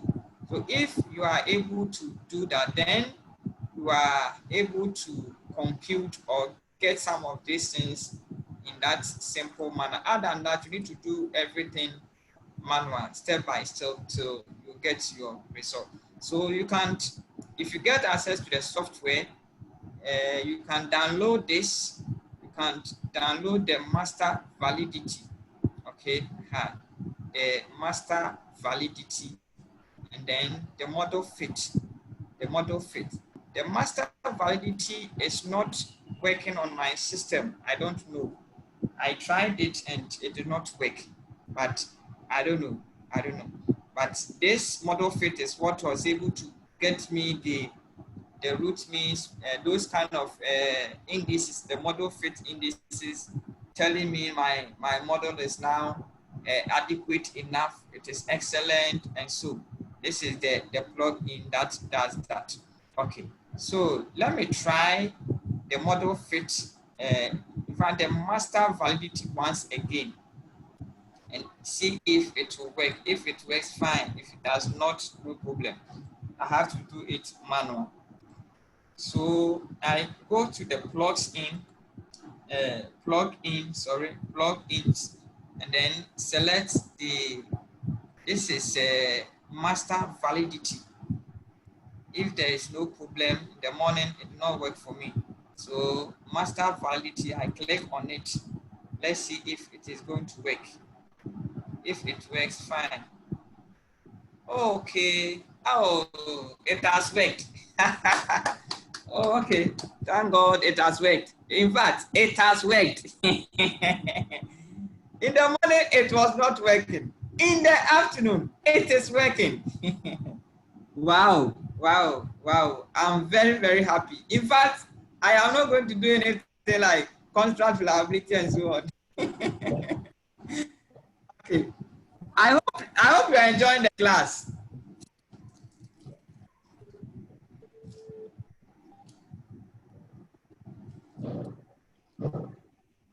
Hey, silence means what?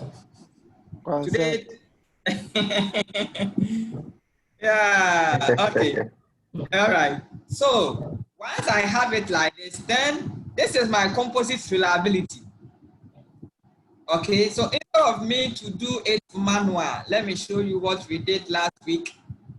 Where is it? The manual approach. Okay, we did last week. We need to compute the composite reliability, bring the items here, square them, root them, sum them up, and all this kind of. The system has done everything for us. So we don't need to come here again. Never again are we going to come here. Okay. So see, we have it like this, right? Congratulations. Thank you. Thank you to all of us. Yeah, you see, so instead of us to do it manual now, the plug-in, that is the master validity has been able to compute all the parameters for us. So we don't need to worry ourselves again, go and copy the constructs, their loading, square them, deduct something from it, sum them up, sum the standard deviations, the standardized loading square. We are not going to do anything again. Okay, we are not going to do anything again. The system has been able to get us the output. Okay, so this is what we have. So validity concerns, right? Now, remember, composite reliability is supposed to be at least 0.7 and then above. But as you can see here, okay, there's usefulness, anxiety, playful, decision quality, usefulness, then usage, information quality. They all have something good, right?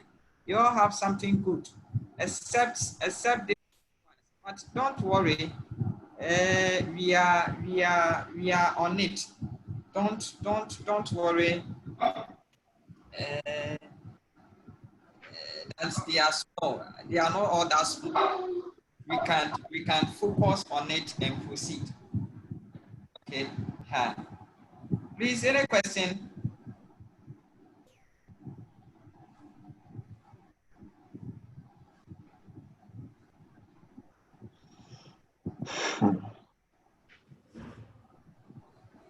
Any question, please?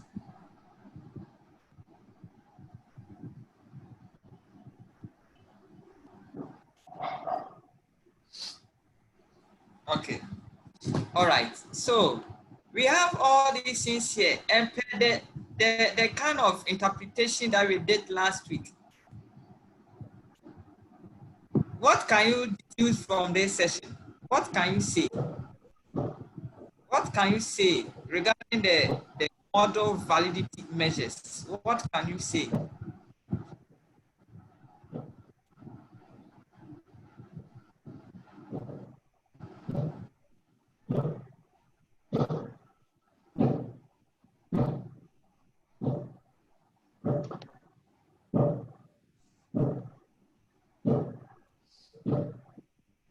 Hello.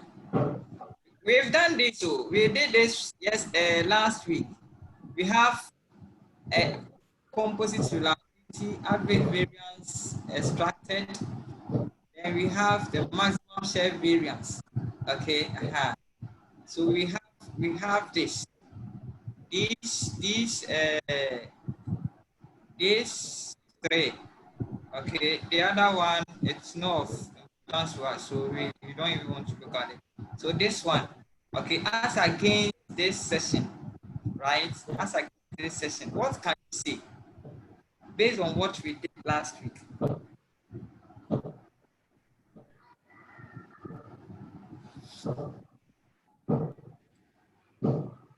Okay, all right. Let's look at the concerns below. Let's look at some of the concerns here. Okay, let's look at some of the concerns here. All right, it says reliability. The composite reliability for SOC1D is less than 0.7. This one is less than 0.7. Okay, it's less than. Try removing this one to improve composite reliability. Have you seen? It's even suggesting to you that if you should remove this particular item, at the end of the day, it's going to serve a purpose by what? Increasing your level of what? Composite reliability. Okay, let's note it. Let's look at the other one. It says composite reliability of the two is less than this.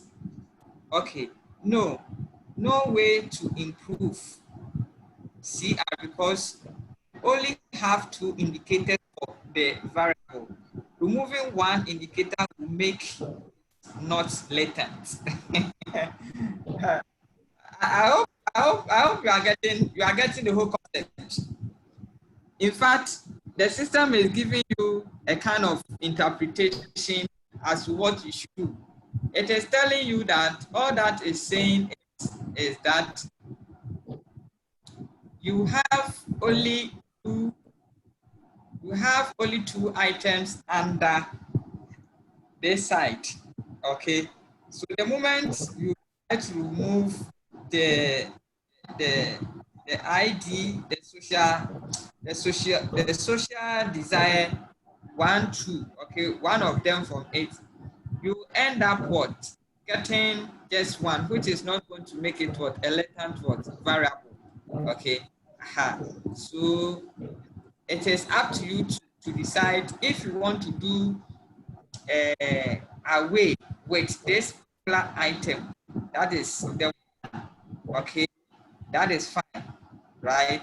But let's try and see if we can do one of, because the other one, the D1 has 4 items or 3 items. So let's try to move social desire 1 and C.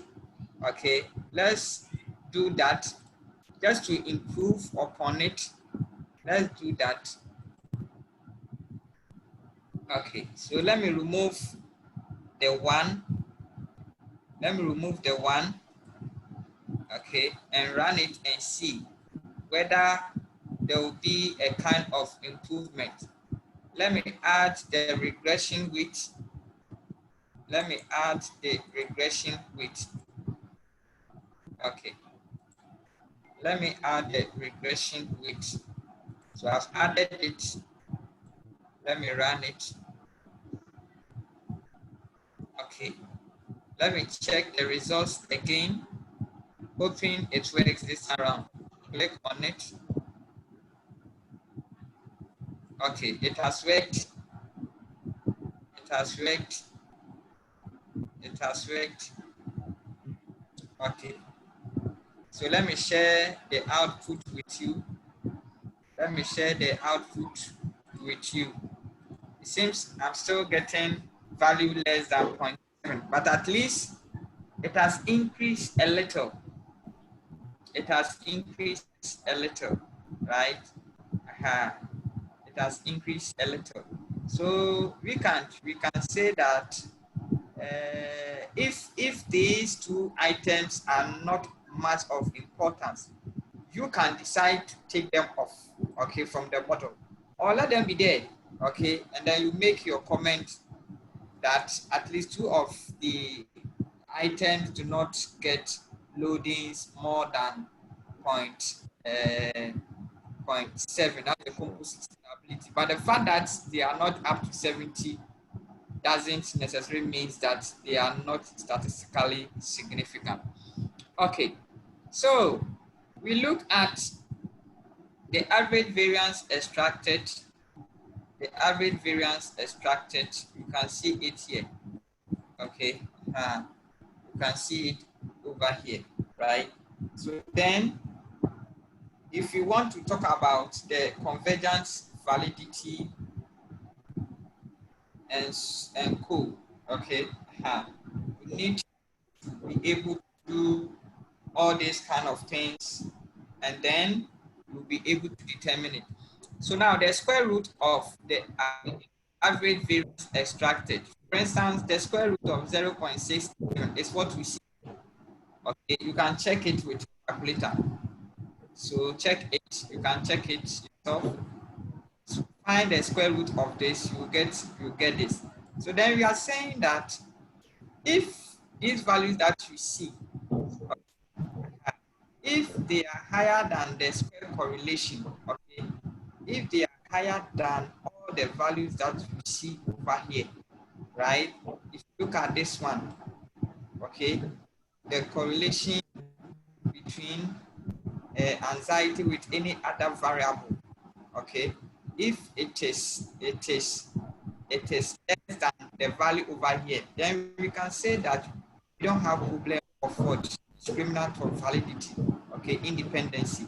This one to also go through and see, you realize that almost all of them are higher than the values that you see over here. So when it comes to the problem of discriminant validity and convergent validity, we don't have problem at all. Why don't we have problem? If you look at the convergent validity, the convergent validity is all about the standard loading. So you look at the standardized loading, you realize that at least the items are doing well. If you look at it from here, you have 0.842, 0.85, and so on. They are all doing well, okay? They are all doing well, except this session, but as we said, we are not going to mind it, okay? This one, okay? We are not going to mind it at all, right? So this is what we have, okay? This is what we have. They are all doing well, except that few items, with it construct that is having less than 0.05, but the rest are doing well. So the issue of convergent validity, we don't have problem with it. We don't have problem with it at all. Okay. Please, any question? If there is any question, you can bring it up. Any question, please?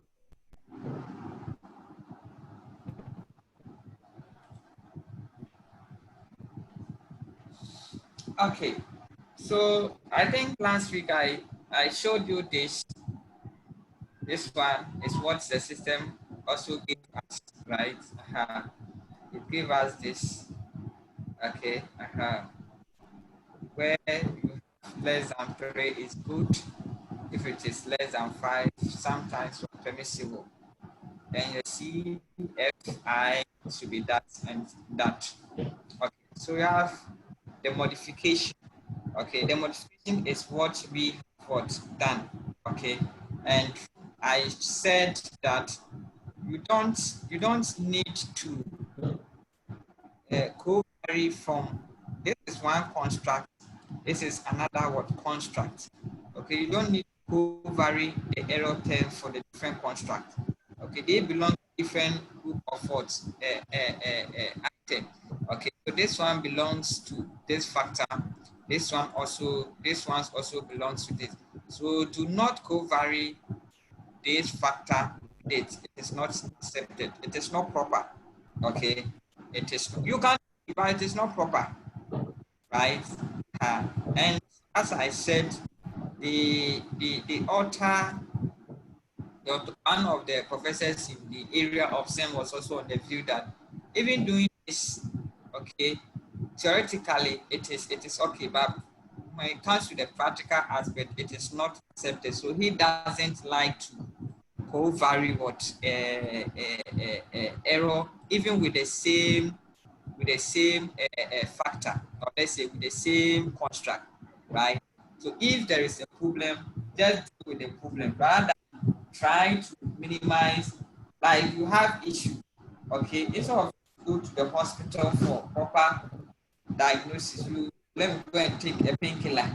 Are you getting it? You have not solved the problem. So that is what the system does. If you co-vary it, you have not solved the problem. The problem is still there. The variables are behaving same. Let's say variable 1 and then that of variable 3. They are doing the same work. Okay. But instead of you to clear one, you say, oh, I don't have enough of the item, so let me maintain it. By so doing, then the only thing that you need to do is to co-vary. Okay, but you have not still solved your problem that you have, or the underlying problem you have not been able to solve it. All right. Okay.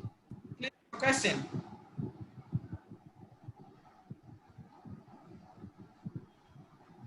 Yes, please. Mr. Sally, please, can Yes, we go madam. back to the output that we Okay. just discussed before coming? The output. Okay. Okay.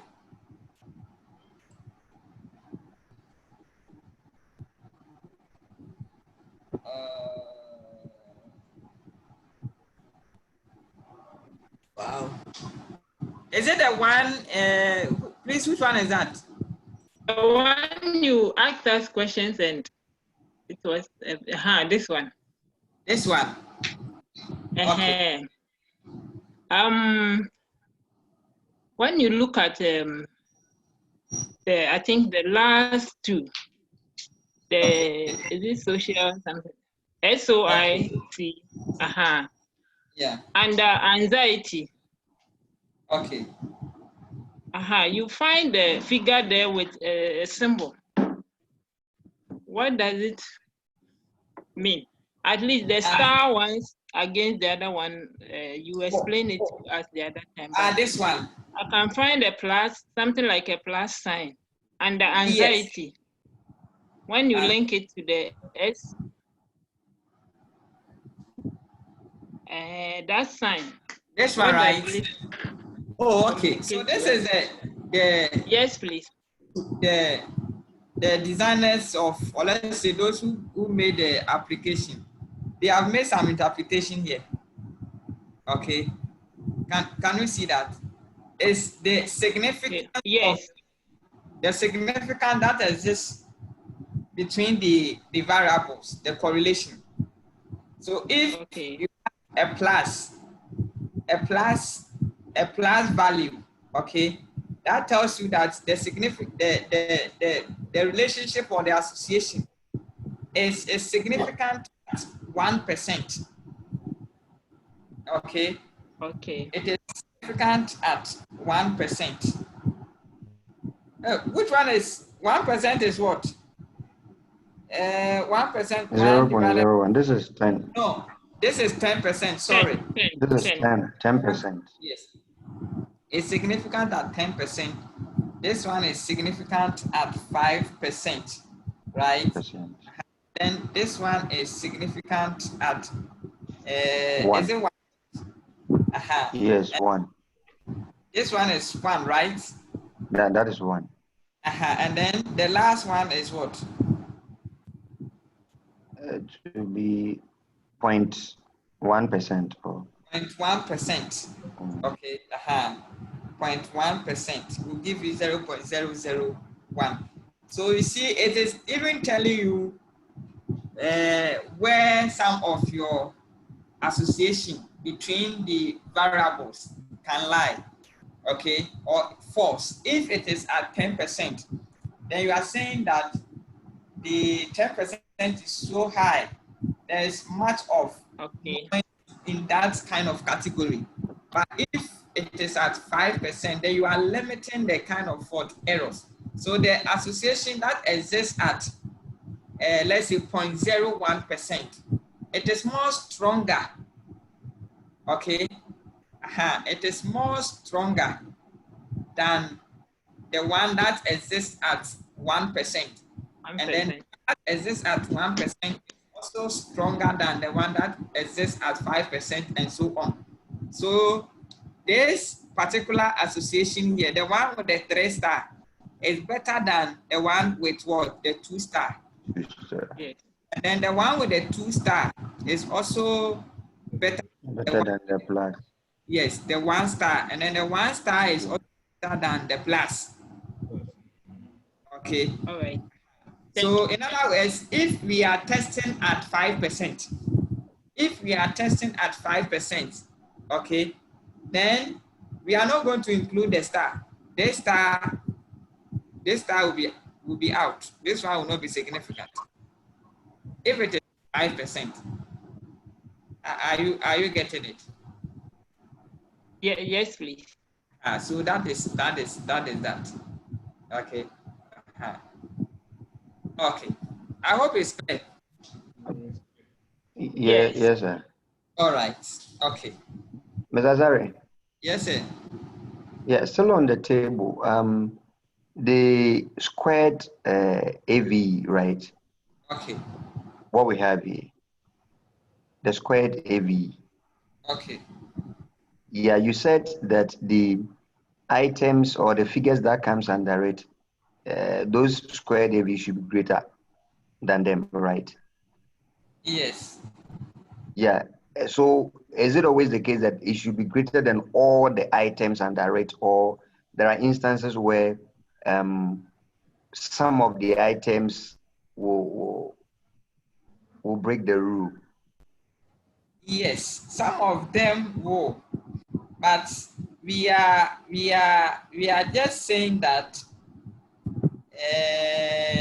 when you have just two of let's say one or two of such, you cannot base on it and reject your model entirely. I'm getting it. Yes, please. Yes, so you can just base on what you have and then you proceed. Because if you say because of that, just look at even the warning that is given us. The moment you try to remove it, okay, you are no more going to get what? The latent again. Okay, you are going to get a different thing, right? So at the end of the day, we can't do anything about it. All that we can do is what we have. Okay, their impact is what we see over there. Okay, so we don't need to worry ourselves so much, especially when we have when we have few of the items left. Okay. Yeah. All right. Yes, sir. I don't know whether I'm not that clear. What I'm asking is that when we look at useful, when we look at useful, we have the AVE of 0.8, AVE squared of 0.829. Okay. And at that, useful as against anxiety, we have negative 0.14, the next one 0.344, 0.563, in that order. What I'm saying is that these items, yeah, is it always the case that the squared AV should at all times be greater than all the items under it? Yes, that is okay. When you are talking, you want to check for independency. Yeah. And that's then it's like your items are not independent, or let's say Okay. not independent. Okay. Because so if assuming, okay, I'm listening, sir. it is a very strong assumption that your variable should be independent. So once not independent, then I don't know the kind of model that we'll be building. So at all times, we want it to be higher than any of the correlated values. Yes, in the model. Okay.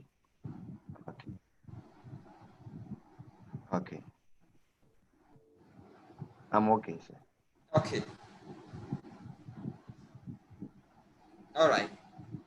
Please, any other questions so that we see to read. Mr. Asari, mine is something that I need to be clear with. I think when you were talking about the other one, the first one, you said we could raise about 27 hypotheses. Okay. I don't know if I got you From right. Yes. Yes. So let me yeah. So this one. I don't even have I don't have a problem, but I've never seen any work in that line. So I'm wondering. Okay. They are there. Eh. Oh yes, they are 27 hypotheses alone in one work. If you check Emerald and I think Emerald and I think is this Springer? Yeah. Yeah, plenty. Plenty. Yeah. They are there plenty. Okay. But if you want to take it construct, let's say 4 constructs at a time, okay, and do it and write a paper on it and later on take the other one, you can also do that. Oh, okay. One is bringing something new on board. I think you are fine. Okay. So with the hypothesis, it is your work. So depending on what you want to do, I don't think someone will have a problem with you. Okay. Okay. My colleagues have had experiences of that, where they had about 6 hypotheses, and there were questions like, how are you going to test all these things? But I think you have made it clear. You can even raise more of. Oh yes, but what is wrong with you having that is what you want to do. So you see, at the end of the day, if you have a very big story to tell, that is where you have big things to measure. Okay, but if you want to limit yourself to a few of the constructs and make your decision, why will you question me that why do I have 10 hypotheses? You get it? Okay. So it all depends on the kind of story that I want to say. Okay. It will be boring to you, but to me it will make sense. I'll be able to bring certain things on board to make or to contribute to literature. Are you getting it? Yes. Yeah. But some of the professors will tell you that you break it down into 2 so that you can do. I remember when I was doing my master's, my supervisor was on the view that I should split my objectives, my hypothesis into 2. She wants to concentrate on 1 for now because she thinks what I wanted to do would take much of my time. Are you getting it? It will take much of my time. I will not be able to finish the work. So as you just focus on 1, then I said, okay. So there's an instance that your supervisor will push you to do that. Another way around, the person will tell you that, fine, it is too much. I think you cannot finish it. okay, you cannot finish it on time, so reduce it. That is fine.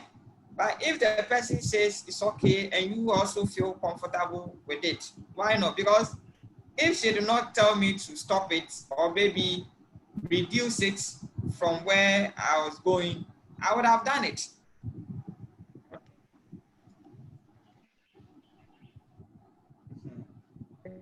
All right. So I hope it's clear. Yes, yes, yes. Okay. All right. Okay. Okay. That's another question. Oh. Okay. All right. So then we can see that almost all measurements are quite doing well. Okay. The measurement fit or the model fit indices, they are all doing well. Okay. So then let's proceed. Okay, I was showing you the, okay, let me show you. Okay, so I was talking about the acceptability of some of the covariance that we perform or the covariance analysis. Okay. And this one too has also been established here. Okay, reliability, and then convergence validity is also there for you. Composite reliability should be at least 0.7. Convergent validity should be at least 0.5, except the social desired factors. Okay, I think it's only one or two of the item that loads less than 0.5, but the rest are loading more than that. And then the discriminant validity too. So the square root of the AZE should be greater than the correlation, the inter-construct correlations. Okay, it should be more than that, right? And then the maximum shared variance too should also be less than the average variance extracted. So if we check our result, we can see that the square root of this construct are higher than the correlation that we see here. And then, so one, we have passed one. Two, the composite reliability, except these two items, okay, are less than 0.7. But you see, if you look at this one critical, this is 66. It is not bad like that. Okay, you want 70 and I have 65. I'm okay. Okay, and even 60% is not bad at all, right? So you can't just say that because two are not good, the entire model is not appropriate. No, you can still go ahead. And then we have the average variance extracted greater than 0.5. Average variance extracted itself. This one, the average variance, they are all greater than 0.5, except this. And even with this one, if you do approximation, we are at 5. So right. Are there. And then we have the maximum shared variance less than the average variance extracted. So we have it like this, and should be less than the AV. And it is true, almost all of them are less than that. So we don't have a problem here. Okay, as like there will be a highlighting somewhere, but as you can see over here, there is nothing like that. So once you have been able to fulfill this, then you have what? A reliability, convergent validity too, you are there. Discriminant validity, you are there. So what again? Okay, and you have also been able to get your model fit indices. So if you put everything together, okay, if you put everything together, you have a very good model. Putting everything together, you have what? A very good model, right? That you can can base on and test your hypothesis. Can base on and then. Sorry. Yes, sir. Yeah, on the discriminant validity. Okay. You indicated last week, if I remember, that you can decide to use the where the squared variance extracted. Yes. You can use that one or the MSV compared with the AVE, right? Compare with the correlation. No, the MSV, the the mean shared whatever variance. Yes. Compared. The maximum shared variance. Shared variance compared with the average. The first one. Yes. Do you have to use one, or all the two must be present in the model that we are doing now? The two are working perfectly, but I don't know if you have to. Okay, most of the papers, they don't report the maximum shared variance. Okay, they don't report it, and even when it comes to the maximum, this one is the maximum reliability. Okay, when it comes to that one, most papers don't report it, right? But now that we have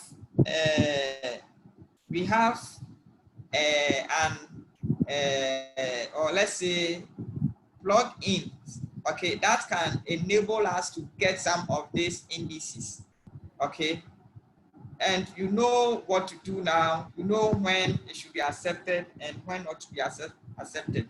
You can report it. But if it becomes a challenge that you cannot compute the other, for instance, I'm yet to get the formula for the maximum shared variance. Okay, I don't have it yet. Okay, so once I'm able to get the maximum shared variance, I can also put it in a formula form, and then you can do that. So if you can get the two, that is fine. But if you can get the square root of the average variance and compare it with the correlation that exists between, that is perfect. Okay. Okay, sir. Okay. I'm okay, sir. All right. Okay. Please, any other question? Let's ask question. Well, this is very critical.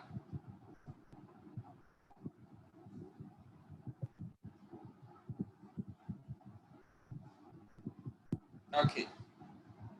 There is another paper that I would like to share with you.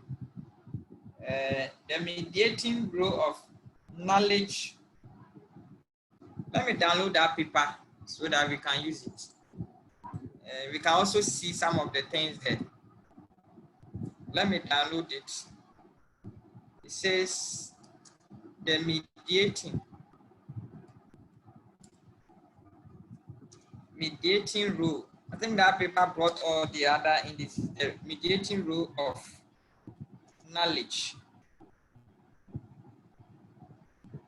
The mediating role of knowledge application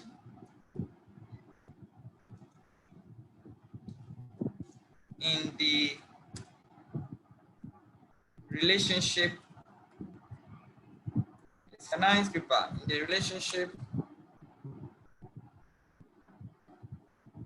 between knowledge. Let me enter and see if it will come out. The mediating role of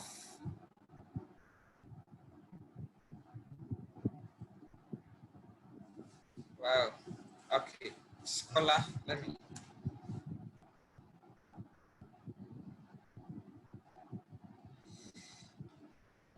I think it's a paper in Elsevier. A paper in Elsevier. Let me share it.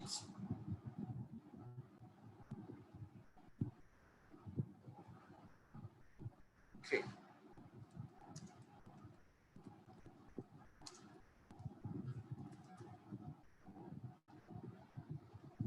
Okay, the mediating role of, let me send it to my Gmail so that I can open it from there. It's a very nice paper that I would like to. Okay, let me open my Gmail and then.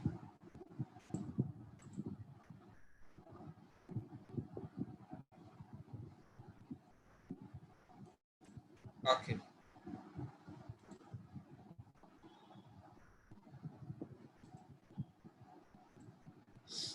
Okay. So let me share with you. All right. So you can see this paper, the mediating role of knowledge application in the relationship between knowledge management practices and firm innovation. Okay. So let's look at the reporting.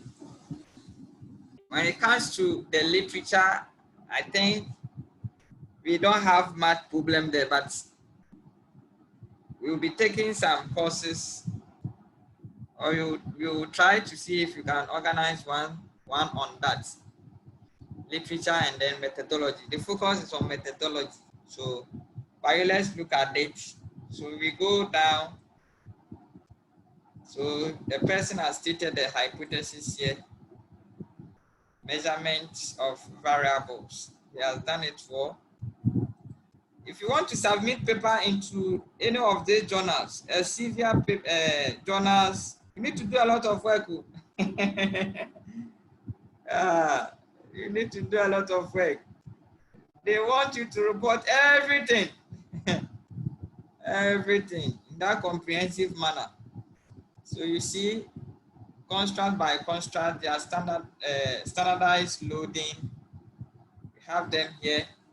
Then the measurement model. They did exploratory factor analysis. So you could see that, yeah, they did that. Items were removed because of a strong cross-loading, okay, or because they loaded below 0.5, 0.4. Cronbach alpha was used to assess the internal reliability of the scale. So all these things, you need to account for them. Very, very important. Then if you look at the composite reliability range from this to that, while the average variance extracted range from this. This result shows that the model meets the criteria for assessing convergent validity, right? You see, okay, so it is there for you. Then the presentation, reliability, validity, statistics, and correlation. So you can see over here, this paper brought the maximum shared variance and then the maximum reliability, okay? And then the plus that you see here are the square root of the AVE, right? And then a person has the fit indices over here. So this is how we can also present our results, and this is the hypothesized model, okay, or let's say what the person has or wanted to do. This is the hypothesis, okay. This is what he wants to test, and we can see 3 of them are significant and then 1 being what insignificant.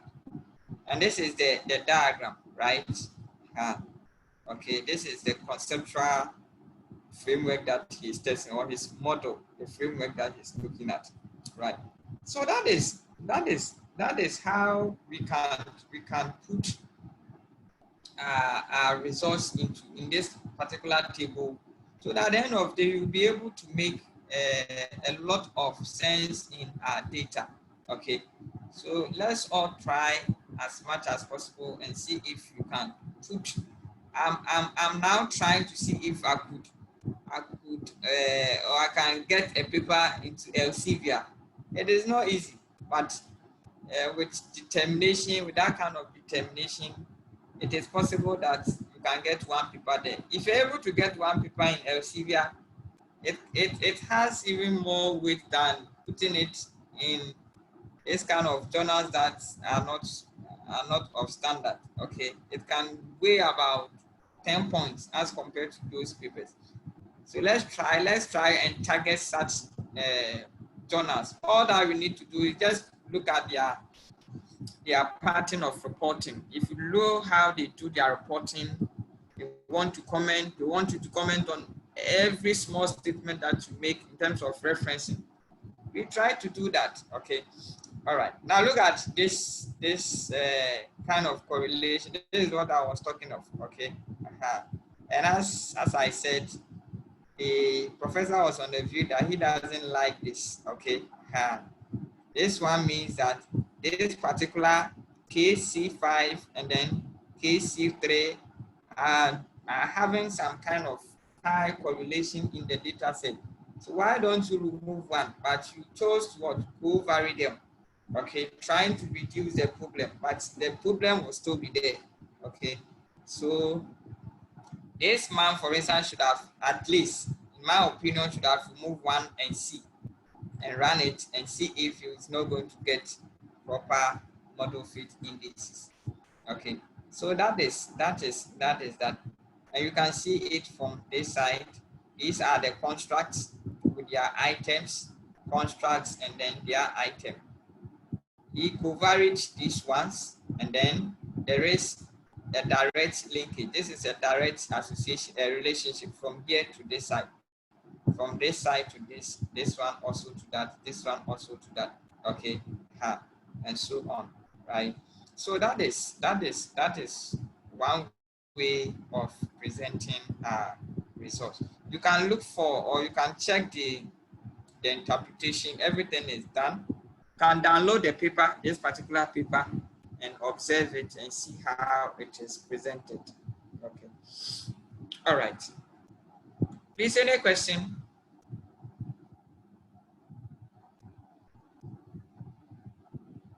Sorry. Yes, sir. Sorry, I got up a bit. And so I'm just seeing I just came to meet how you say mediating variables or something like that should be reported. I was wondering whether you have already treated how to deal with mediating and moderating variables already. Okay, no, we have not done it yet. We are just looking at the this paper, as you can see on the screen. All right. Yeah, and I was saying that we should try and target some of these papers, these journals. Okay. Okay. This was the title of this paper. Okay, this is it. The mediating of knowledge application in the relationship between knowledge management practices and firm. Okay. So we can target these papers and see. I mean the journals, and see if we can put papers there.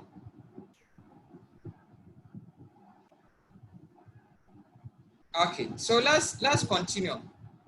If there's no question, we are moving on.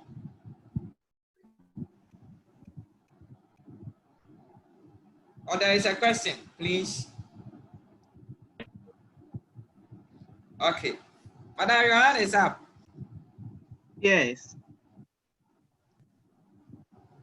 Yes, with this particular article. Okay. Does it mean that the person was proposing an empirical model? Okay. All right. Well, I am thinking that, Madam, what is your view? Maybe what? Because I have not read it, and because you are scrolling it up and down, I didn't see the model the writer was using or the writers were using. All I saw was that they had sort of analyzed their hypothesis and they were given the link. And the name under it, I didn't see whether it was an existing model or it's a new model they were introducing. I just wanted to know if you can introduce okay. model and use hypothesis too. Okay, then let me go to the mostly you get them those theories. This is knowledge management practices, so it could be somewhere here. The information can be obtained from this site. So this one is under the knowledge management practices. And then, okay, so from here, I think upon reading, we can get much from it. Okay, it's okay. And even when it comes to the scale, in terms of the instrument too, the questions to some of the journals, they want you to put it in the methodology, but I don't know of. I can't see methodology. Okay, this is methodology and data collection. Some of them are able to describe measurement of. Okay, so I think, yeah, this research opted for a 12-item scale adopted from, so it is from this particular person. Then to measure knowledge diffusion, 2 items were adopted from this, and so on. So I think the methodology has a lot of information to guide us. Okay. Or maybe you are looking for which theory they were using to I was build thinking that they had a model and they were using the hypothesis to test that particular model. Either a model or a theory that they were using the hypothesis to test it. Because when you go down where the diagram is, okay,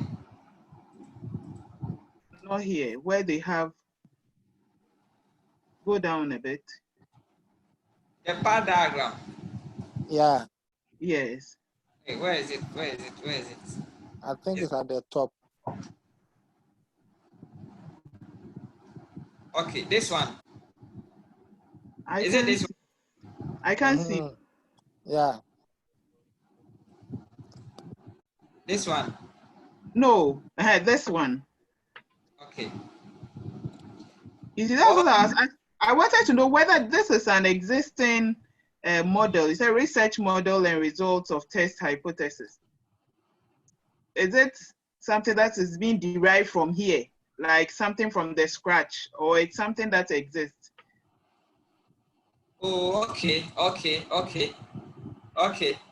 But I'm also thinking that if you look at the methodology, how he was able to get the instrument, that is a construct, and you could see that he was making a reference that he adopted certain things from some of. So I think maybe it could be there, but he has maybe added 1 or 2 things to it. I'm thinking, because I have not also read it, I just saw it right now to download. Okay. Thank you. Yeah. Okay. Or let me share. Let me put it in the group WhatsApp so that we can download it from there. Okay, most grateful. Okay. All right. So I'll do it. I'll do it right away. Okay.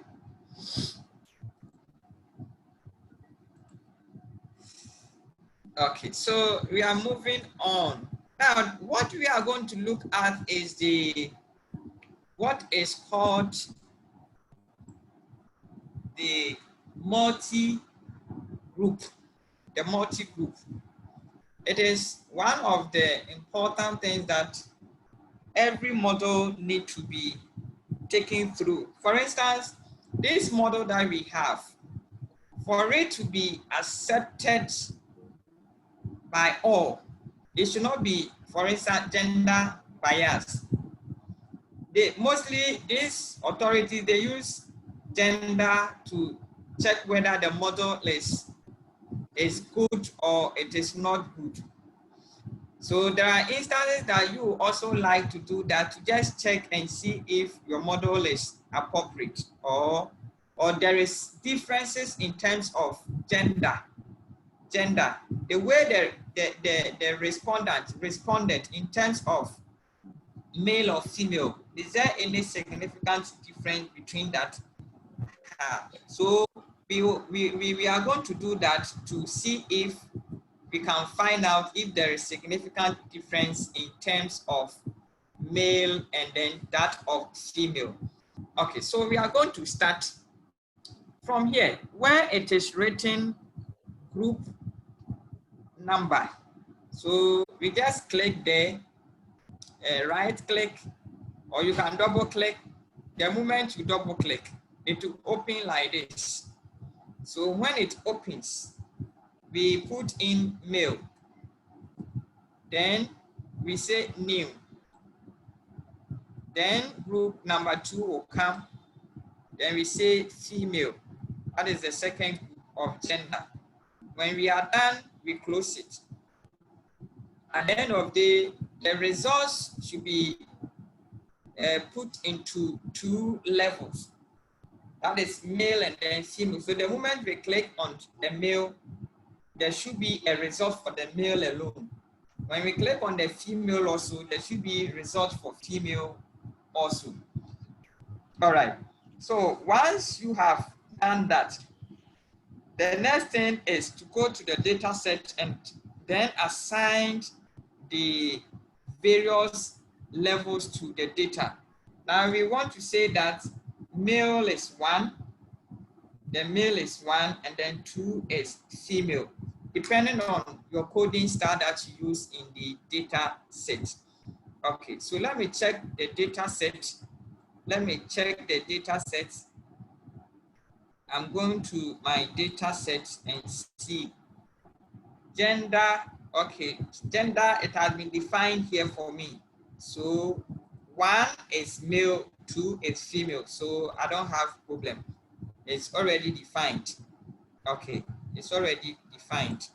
Once it's already defined, let me take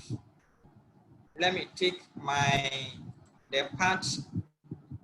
Then I click on select data to bring the data. I click on it. When I click on it, you could see that we have 377 observations in all. Okay, but it's all assigned to male. But that is not what I want. So let me try to bring the data again. Let me just try to just data back. Okay.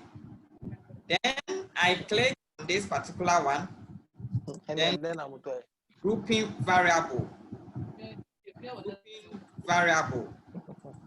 I click on the grouping, click on this, click on grouping variable. Then I look for gender. This is gender. Then I say okay. Okay, then this side will be active, group value. So 1. Okay, 1 is male.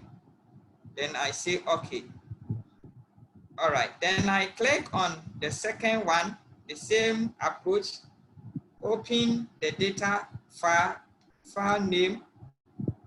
Look for my data again. Look for the data, bring it in. Now, I click on it, select grouping variable, look for gender. Okay, the value is this. So then you can see that male has 286 out of 377. Female has 91 out of 377. Someone says then it's likely that the response will be skewed. Well, we can't say it whether it will be skewed or it will not be skewed, because if the males respondents are not able to do their work well, then the few ones will overtake it. That is, the 91 people can show some sort of significant difference. So the number itself doesn't, the differences doesn't matter or a lot. It doesn't create a lot of confusion. It all depends on how the response will be like. Okay, how the response will be like. So once we do that, we click on OK. If you click on OK, we click on save and then run. Okay. So then it is terminating, it is running, now it has converged. The moment it converges, you then see the result.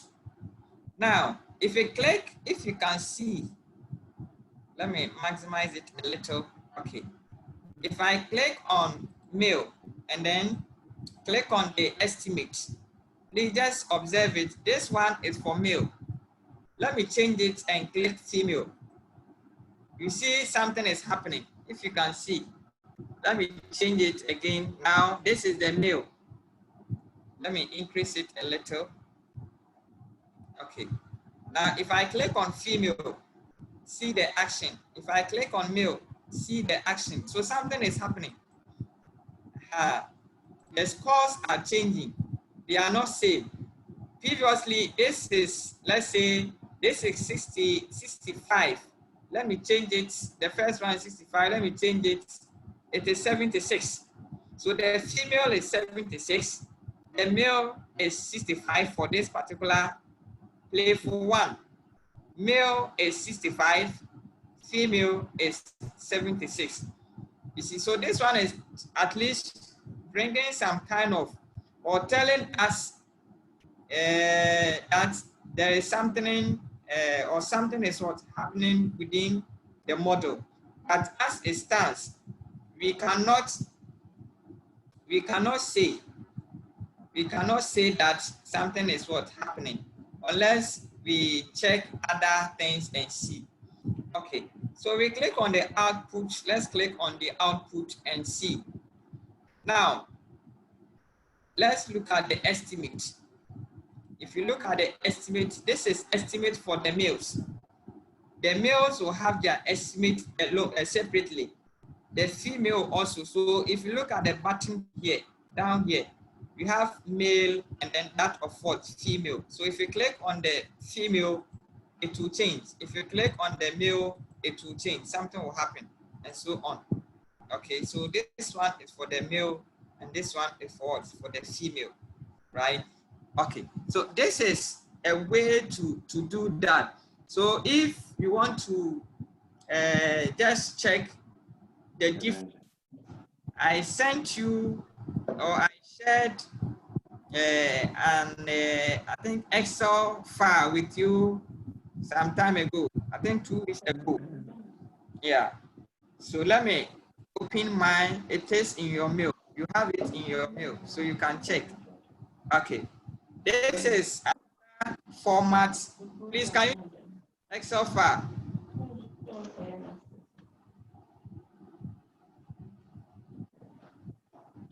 Hello. Yes. Hello, okay. Zach. All right. Okay. Hello. Okay. Hello. Yeah. Okay. So this is an Excel format that. Sir, I'm not hearing you. The voice. You can't hear me. It's not coming. Wow.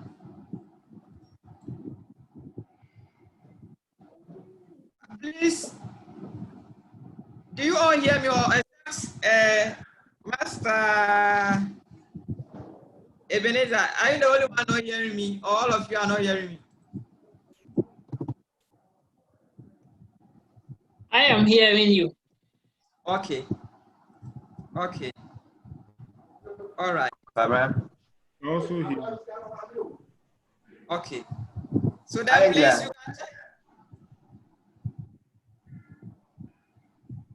Okay. Hello. All right. So I can proceed, right? Yes. Okay. So this is, I shared this one with you. This is one of the ways to compute the validity statistics. You have it already. You have it already. So this is that. So we are going to look at the group differences. We are going to look at the group differences. Okay. These are all various tests that you can perform depending on what you are doing. Okay. You can perform all these kind of tests. So group difference, right? It says paste data first. Make sure that there are no rows without labels? If so, then delete those rows. Then click this button. However, the critical ratio approach does not account for family-wise error. So if you are using it for multi-group comparison, you must divide the desired alpha level by number of simultaneously. Okay. All right. By the number. Okay. All right. So we are going to paste it says group one. Remember, we have two groups, the male groups and then that of what? The female groups. It says paste regression weights table in A1. This one, A2. And then the second group, we also do same. Okay, paste regression weights in table 2. Sorry, paste regression weight table in J2, right? So I'm going for the what's the name?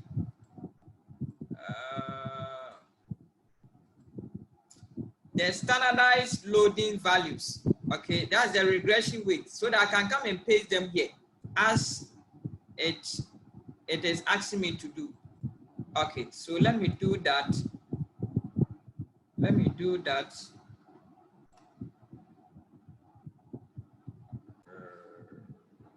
Okay.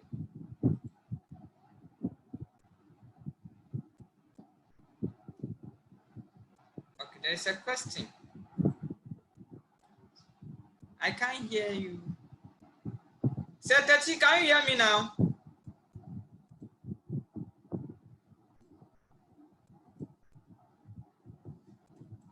All right, so this is the standardized the regression weight for females. So I just come here, right click, copy. As you can see, copy. Then I go to, okay, then I go to the Excel file. Click on the Excel file here. This is group 1. So if I want it, if the female is what I want it to be in group 2, then right click. Oh, it didn't copy. Sorry. Okay, let me go and copy it again.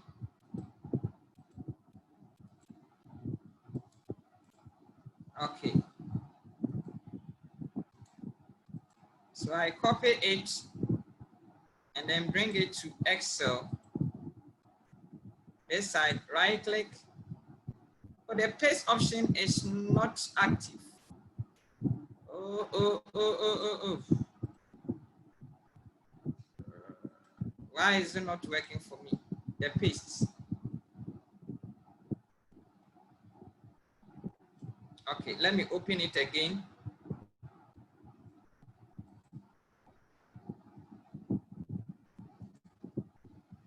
Let me open it again.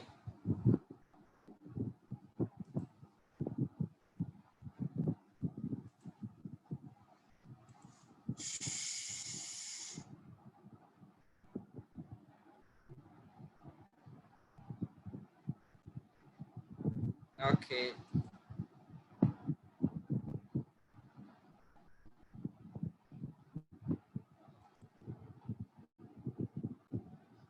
Okay, so let me open it.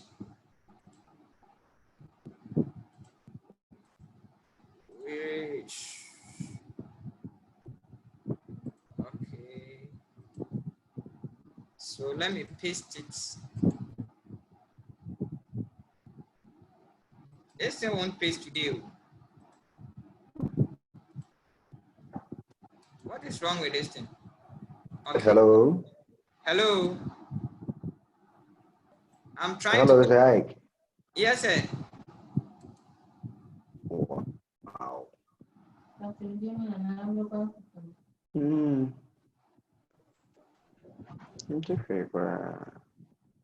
Okay, so I've copied. So please, can you see it? It's now copied. Hello. So I have pasted I have pasted it. Okay, I have pasted the female one. I have pasted the female one.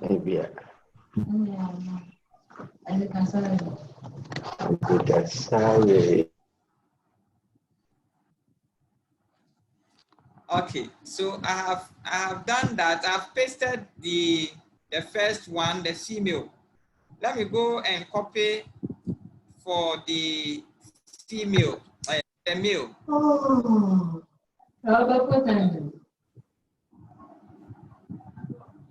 Unmute yourself, please. Okay, so this one is for the female. So now the male. Let me copy it. Copy it. Copy. Oh,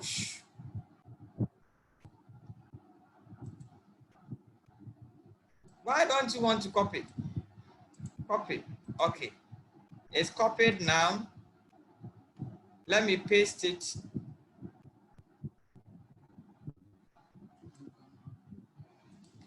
Let me paste it in Excel.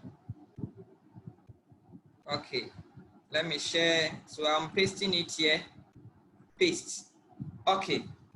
So once I have pasted the two groups, this one is for the male or the male's respondent, female's respondent. If everything is okay, then I just hit on this. Click on this one. Let me click. So ready, we go. It should work.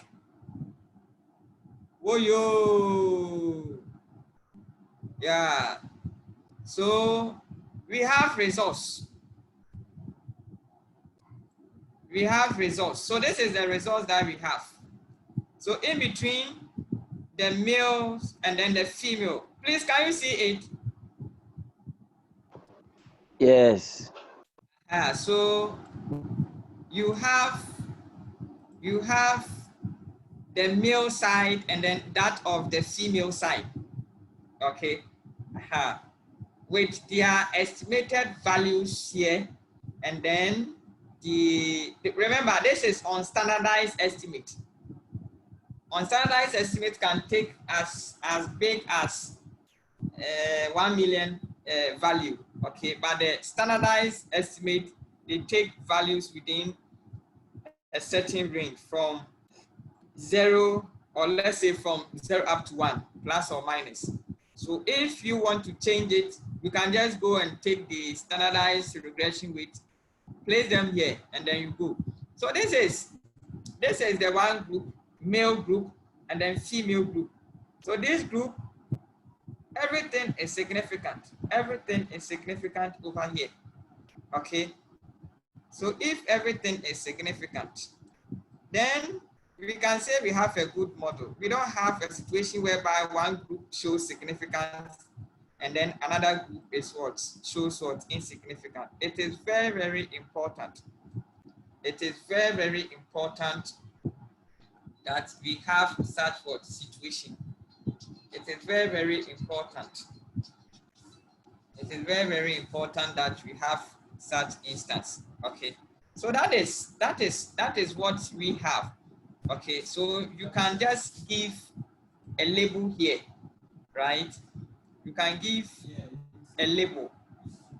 You can give a label here, and the label could be supportive or no difference. This one, no difference. No difference. This side, no difference, and so on. It's like there's no difference between male and female, no male and female, and so on. Okay, so that is what you can see over here, right? Okay, so that is what you see. Then you can copy this one as part of your work if that is what you want to do. Maybe one of your hypotheses is to check if there is differences in the responses. Okay, you can have a one whole hypothesis for that. Okay, you are checking if there is significant difference or significant difference in terms of a particular variable of interest. Okay, using the two levels. So if you take gender, okay, if you take gender, for instance, right? If you take gender, is there any significant difference between male and female? You can't look at that. It is very, very important. It is very, very important to do that, right? So that is the multi group approach that you can use to check for differences that exist between a group of, let's say, a categorical variable. You can have 3 groups, 4 groups, depending on what you have, right? Okay. I hope it is clear.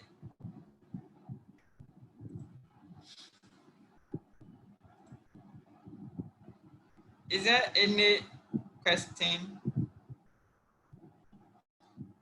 Okay. And now, it seems I even forgot to bring one thing. The critical ratio. The critical ratio. I forgot to bring it. So let me see if I can go back. I should have brought the critical ratio. Then it will even give me the Z values proper. Okay. So let me do that. Let me do that, and then and bring it in. Let me do that. Let me do that. Let me bring the critical ratio values. Let me bring them in. Okay.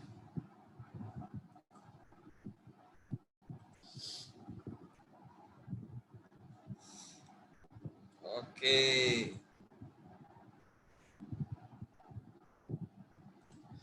Okay, so I'm going for, so if you can see from the screen, I have brought the Excel file once again, not knowing the critical ratio is hidden somewhere here. I didn't see it. So let's do it once again. Yes, I am just trying to copy and paste them. Okay, so let me paste it in the Excel. So this is for the male group. Let me do it for the female.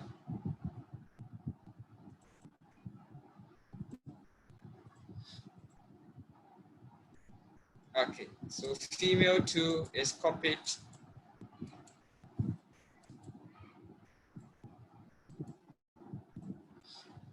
So I copied the female one, also paste it. So this is what I have. Then I can paste the critical ratio matrix. So how do I get the critical ratio matrix? So if I click here, if it is not there, then meaning I should have selected that option. Okay, so let me share this one with you. So I click on this side, the output is here. This is critical ratio for differences. So I click on it, activate it, and then click on OK. Run it again. Run the test again. Run the test again. Okay, check the output for the critical ratio. Where is critical ratio?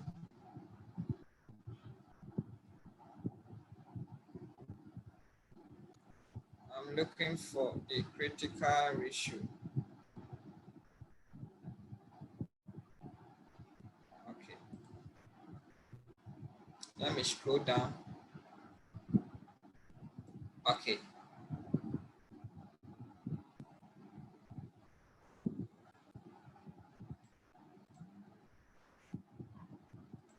Please, I hope you are following.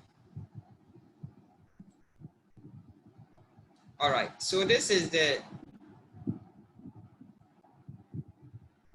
the critical, okay, so this is the residual covariance. Okay, so that is what we use.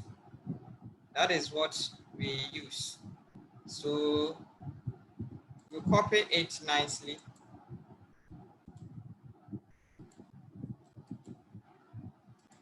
This thing won't copy. We copy it nicely. Then we paste it. We paste it in X2. Okay. So we can't run it. If there's nothing wrong, it should work. Okay, so let's see what we have.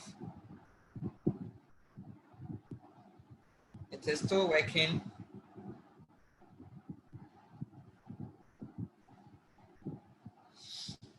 Oh.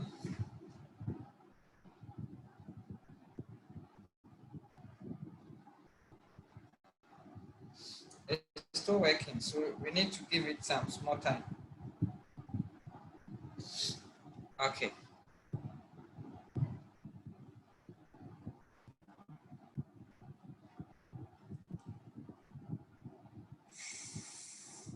What am I doing?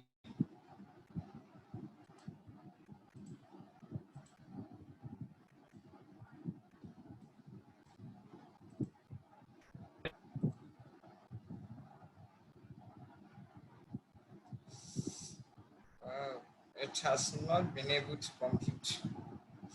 Okay, it has not been able to compute. I think I have to redo it again. But don't worry, this is the approach that we can use to do that. I will do it and then share it with you. So this is a way. This is a way, and this one they have programmed it in the Excel format. Please, what I sent you, anytime you want to use it, please keep a copy, keep the original one somewhere. The moment you run it and it does not work, you can't undo the action. Okay, you can't undo the action unless you get it again. Get a fresh one. So please, anytime keep the original the original file somewhere. Okay, so anytime you want to work, you just make a copy of it and work within. Because the moment there is a problem, you can't undo it unless you get a new Excel template for you to use it. It applies to all the things that we see here. Okay, all the things that we see, it applies to all of them.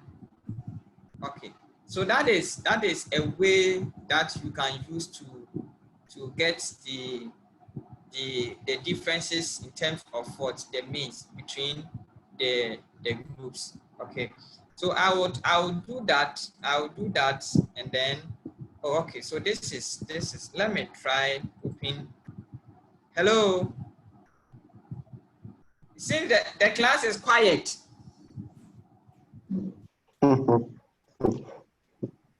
I'm confused to say. You are confused.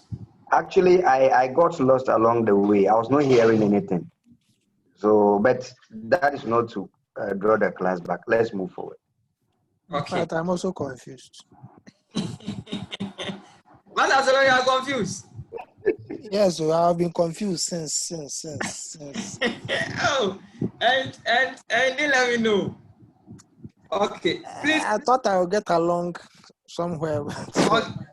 Okay, so please, which side? So that I think if we can even end at the multi-group today, for today, it is okay. Then tomorrow we will do the last part. Okay. Yeah, so let's try to get it from where you think you are lost so that we can get it. From where? Where should I start from? In fact, let's continue. Oh no, it is better we understand it. Or I should take the multi-group again. Well, maybe. All right. But, okay. Okay, so no problem. So let me start. Let me take the model. So this I think that would be a problem. Sound was not coming, even though it was Okay. Okay.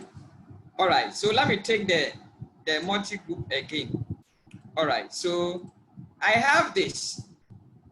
This is what I have. Or we all have this kind of model. We want to find out, maybe we have a hypothesis that states that there is significant difference in terms of the responses provided by there is significant difference in terms of gender, okay, for the responses provided, okay, by the respondent. So we want to do that.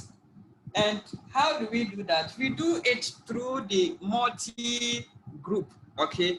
So you group the data set into two, let's say male and then female. You can decide to do it separately, okay? But the two can combine it and then just give you the results. So we are saying that just, let me start, but are you okay with where I was able to divide to get this male and female? Yeah. Okay, so if you're okay over here, then that is fine. And then how I brought the data in it, you are okay. All right, so from here, then I ran it, okay? But before then, there is an Excel template that we all have, okay? We all have this one.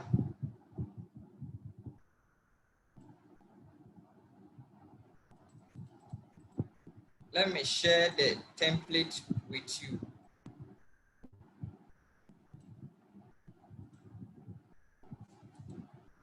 Okay. Okay, so I'm sharing the template with you. So this is the template, this particular template. So we are going to look at group differences. So group differences. Over here, it says paste regression weight table in A2. And then paste regression weight table in J2. That is the other group. We have group 1 and then that of group 2. Okay, so we need to enable editing. Okay, then enable content. So this is what I said. I think, Master Solo, you can tell us more about this thing, right? My security warning. Macros have been disabled. So I need to enable it so that I can do what I'm supposed to do. So I have to enable it. So I've enabled it. So I'm going to copy the regression weight for group 1, which is males. So I'm going to pick the output. I'm going for the output in Amos. I run it, save, run. And then let me check the results. So regression estimate for males. This is males. So I just copy, right click on the table, copy. Then I move to the Excel. This one, and then paste it. So it is there. Then I do same thing for group 2. So let me go for the output for females. So this is males, this is female. The moment you click on it will change. You will see female here.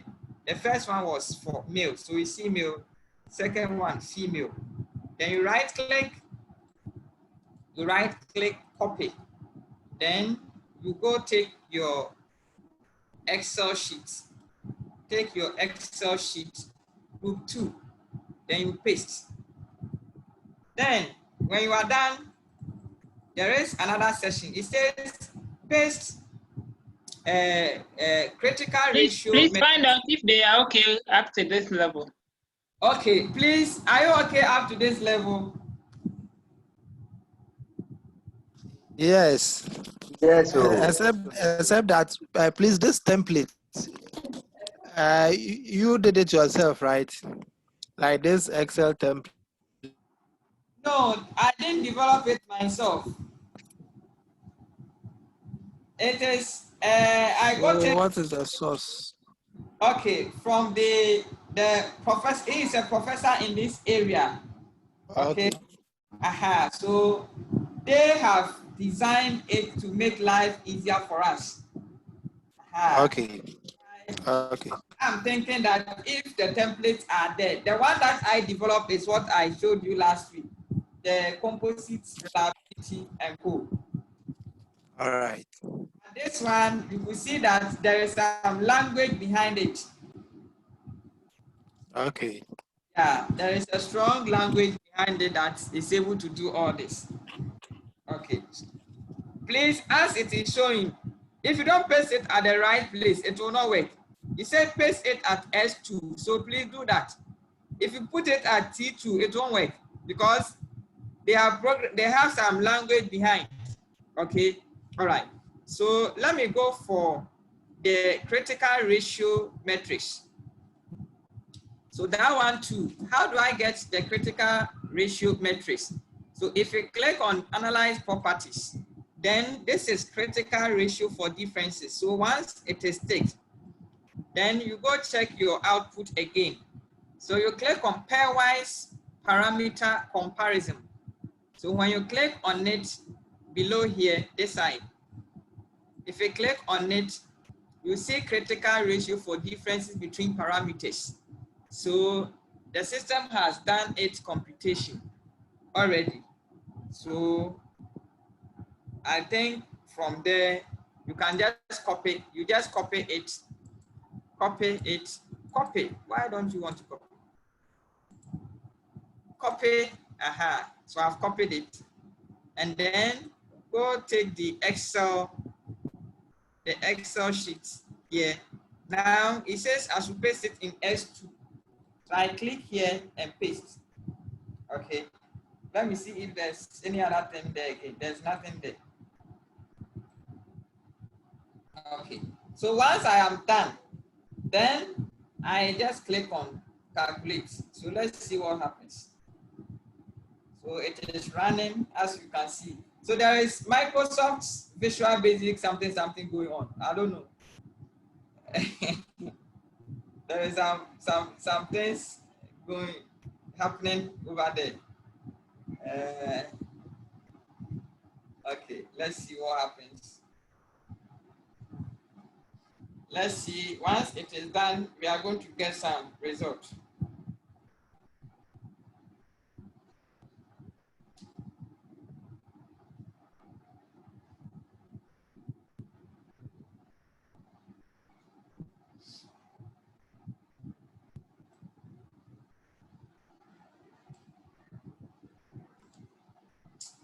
Oh, wow. I've clicked on this thing again.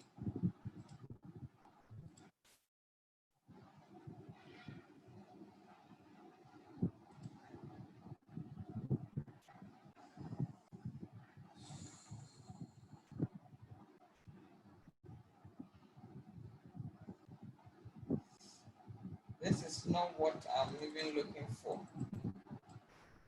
Okay.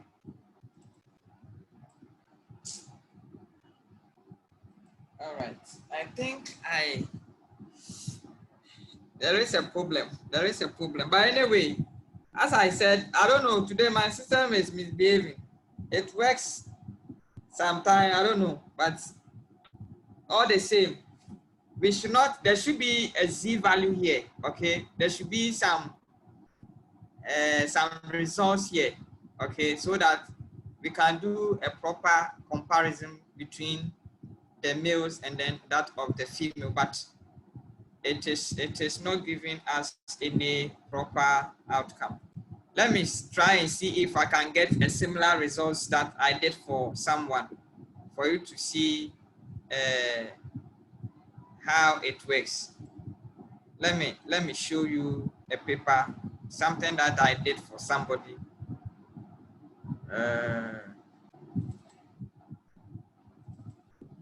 Okay. So are you okay now? Yeah, so yeah, for now, you don't worry about the last part. I think there's something wrong with my my PC, but I'll fix it. I'll fix it. Yeah, it's okay. Yeah, I'll fix it so that we can take it from there. But let me see if I can show you that side of the paper.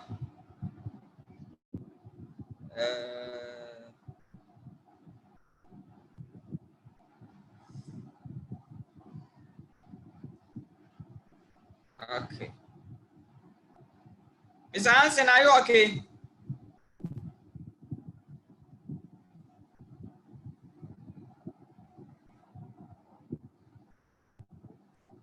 Mr. Hansen.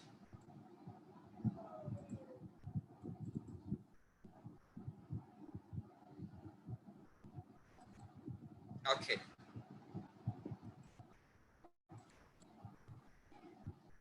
Oh.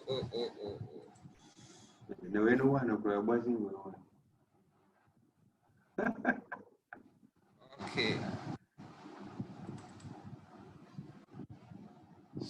All right. So let me, please, can you see this? No. Okay. Let me just. Okay. So if you do it, this is what. Let me try to. Okay.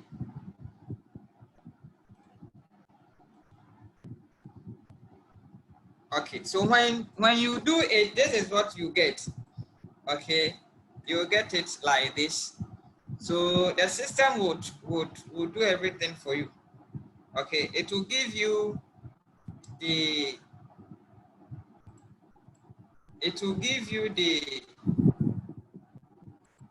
various groups, gender. We have male and female. The male will have their estimates, and then you can put in your remarks. Then the female will also have theirs, and then there will be a Z value here. So the Z value is what is not, I don't know what is wrong with my system, but I'll fix it out. You see, there will be a Z value here. Then you can make the overall decision. So if you look at the relationship between satisfaction and perceived usefulness and confirmation. Okay, let's look at the male. The male was supporting, was significant. The female also shows what significant.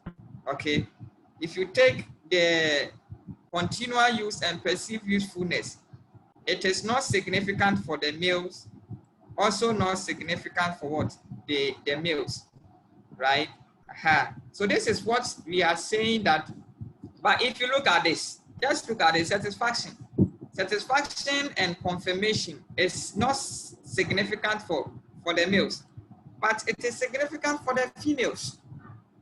Okay, so the way the females sees satisfaction to confirmation is quite different from that of what the males. Right, so you can have a hypothesis that wants to, or that is comparing something of this sort. Okay, you can use it and then do this kind of analysis. It is very, very important.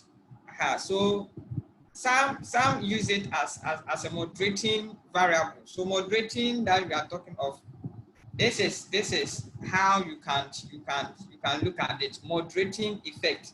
So the multiple group or the multi-group analysis that we are doing, okay, it is a kind of what moderating. We are moderating between this and that to see if this variable will have impact on the other variable. That is all. Okay, that is all. So we will look at the rest. That is the next session. Tomorrow, God willing, mediation effect, and then we can come to a close. Later on, if there is another time, we can on same. Then I'll be taking you through the Bayesian the Bayesian structural equation modeling. Okay, I'll take you through the Bayesian structural equation modeling. It's also another type of like what we have done, but its approach is quite different from this. So later on, I will do that, so that if you have different data sets that you also want to model, you can model with it. Because we want to go publishing, writing more papers, or putting our ideas, we should be exposed to some of these techniques, okay, so that wherever we send our papers to, people will see how, like how we are applying some of these techniques, okay. So maybe as time goes on, I would organize one so that we can take it from there. The same approach, but we will try to do it. It uses a different algorithm. This one, what we are doing, it is using the maximum likelihood algorithm, ML. Okay, and then the Bayesian is, as the name suggests, Bayesian. So Bayesian, we have Bayesian SEM, and then we have maximum likelihood SEM. That is the two different. So what we are doing now is maximum likelihood. This one too is a different topic altogether. So we look at it at a different time. Okay. Please, any question?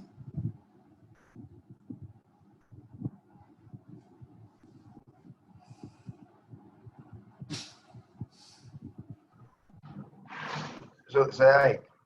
Yes, sir. Have we started with the hypothesis testing? Pardon? Have we started the hypothesis? What do you got? The hypothesis testing. With the hypothesis testing, we have even passed there. In a sense, that yes, because if you remember, I said because we have met all the criteria. That is it. We have met all the criteria, so we can just go ahead and test our hypothesis. Okay. Oh, okay. So I didn't want to go there because we have validated the model, everything is okay. So what we need to do is to do the test of hypothesis. Okay. And looking at this instance, let me chip this one in. Looking at the way our framework is, this one, okay, it could be someone's framework. Okay, this is someone's framework. I've seen so many papers. I'm even trying to put some ideas to get a paper of this sort, right? If you have it like this, the hypothesis testing should not be based on the single arrow one. Okay, it cannot be based on the single-headed arrow, right? But rather this, the covariance one. So if you look at the output, over here, if we click on the standard regression, look at what you are getting. If you come and use this one, then meaning you are testing each of the instruments, each of the question on its construct. That is what you are doing. Okay, so this output will not be significant for it. It is not significant. It doesn't make sense. Okay, if you pick this particular one, then meaning you are saying that this particular item useful to this particular item is contributing so much to what's the name? Useful. That is this one. Useful to has impact on that. That is what that you are trying to say. Okay. So you look for the one that will give you the significant values. If you want to see the significant value, then please come and use the covariance resource. It has got the significant values. You see that it has got the significant value, right? The correlation will not give you the significant values. But if you want to make a better interpretation, then it will be appropriate for you to bring the standardized regression weight here. Okay, you can bring them here. Are you getting it? Okay. You can bring them there. Okay. Or better still, you can even copy this correlation values. You can copy the correlation values here, copy them here, and then go and paste them here. I think yes. Come and paste them here, right? Okay. Because if you take usefulness to anxiety, it is the same as usefulness and anxiety, right? So it is appropriate to do that. Then you just begin to do your write-up on based on the number of hypotheses that you have stated. But remember, if it is a manuscript, you don't have so much time to discuss everything. Okay, so if you look at how the authorities, the other researchers, they do their hypothesis discussion, it's very simple. They take it short, and then they just go away. Okay, you don't write so much like you are writing a normal thesis. If it's a normal thesis, then you can write so many things. Take your time and write. But a normal paper about 12 or 10 pages, you can't stay or you can't spend a lot of time on your hypothesis from what's the name, explanation. In simple terms, you just state it, whether it is supporting or it's not supporting, if it is positive relationship or negative relationship or association, then you just go. So that is that. So remember, you need to report on the reliability, report on convergent validity, report on discriminant validity. You need to report on the model fit indices. Okay, so if you are able to meet all these indices, then you can proceed and test your hypothesis. That is all. That is all. Okay. Yes, we are bringing the class to a close. Any question?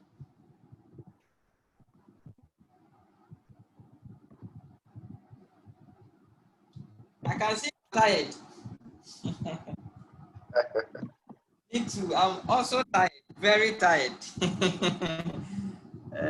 Yeah, but we need to do it. Yeah. So please, if there is no question, then we can end it here. If there is no question, we can end it here.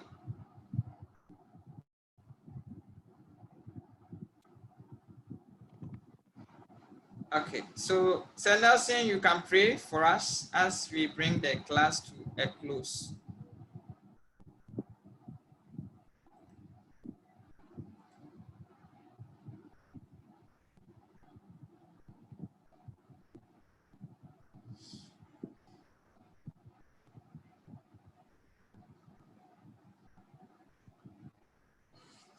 Okay, so we can't hear you. All right. So anybody can pray. It seems it's having challenge with.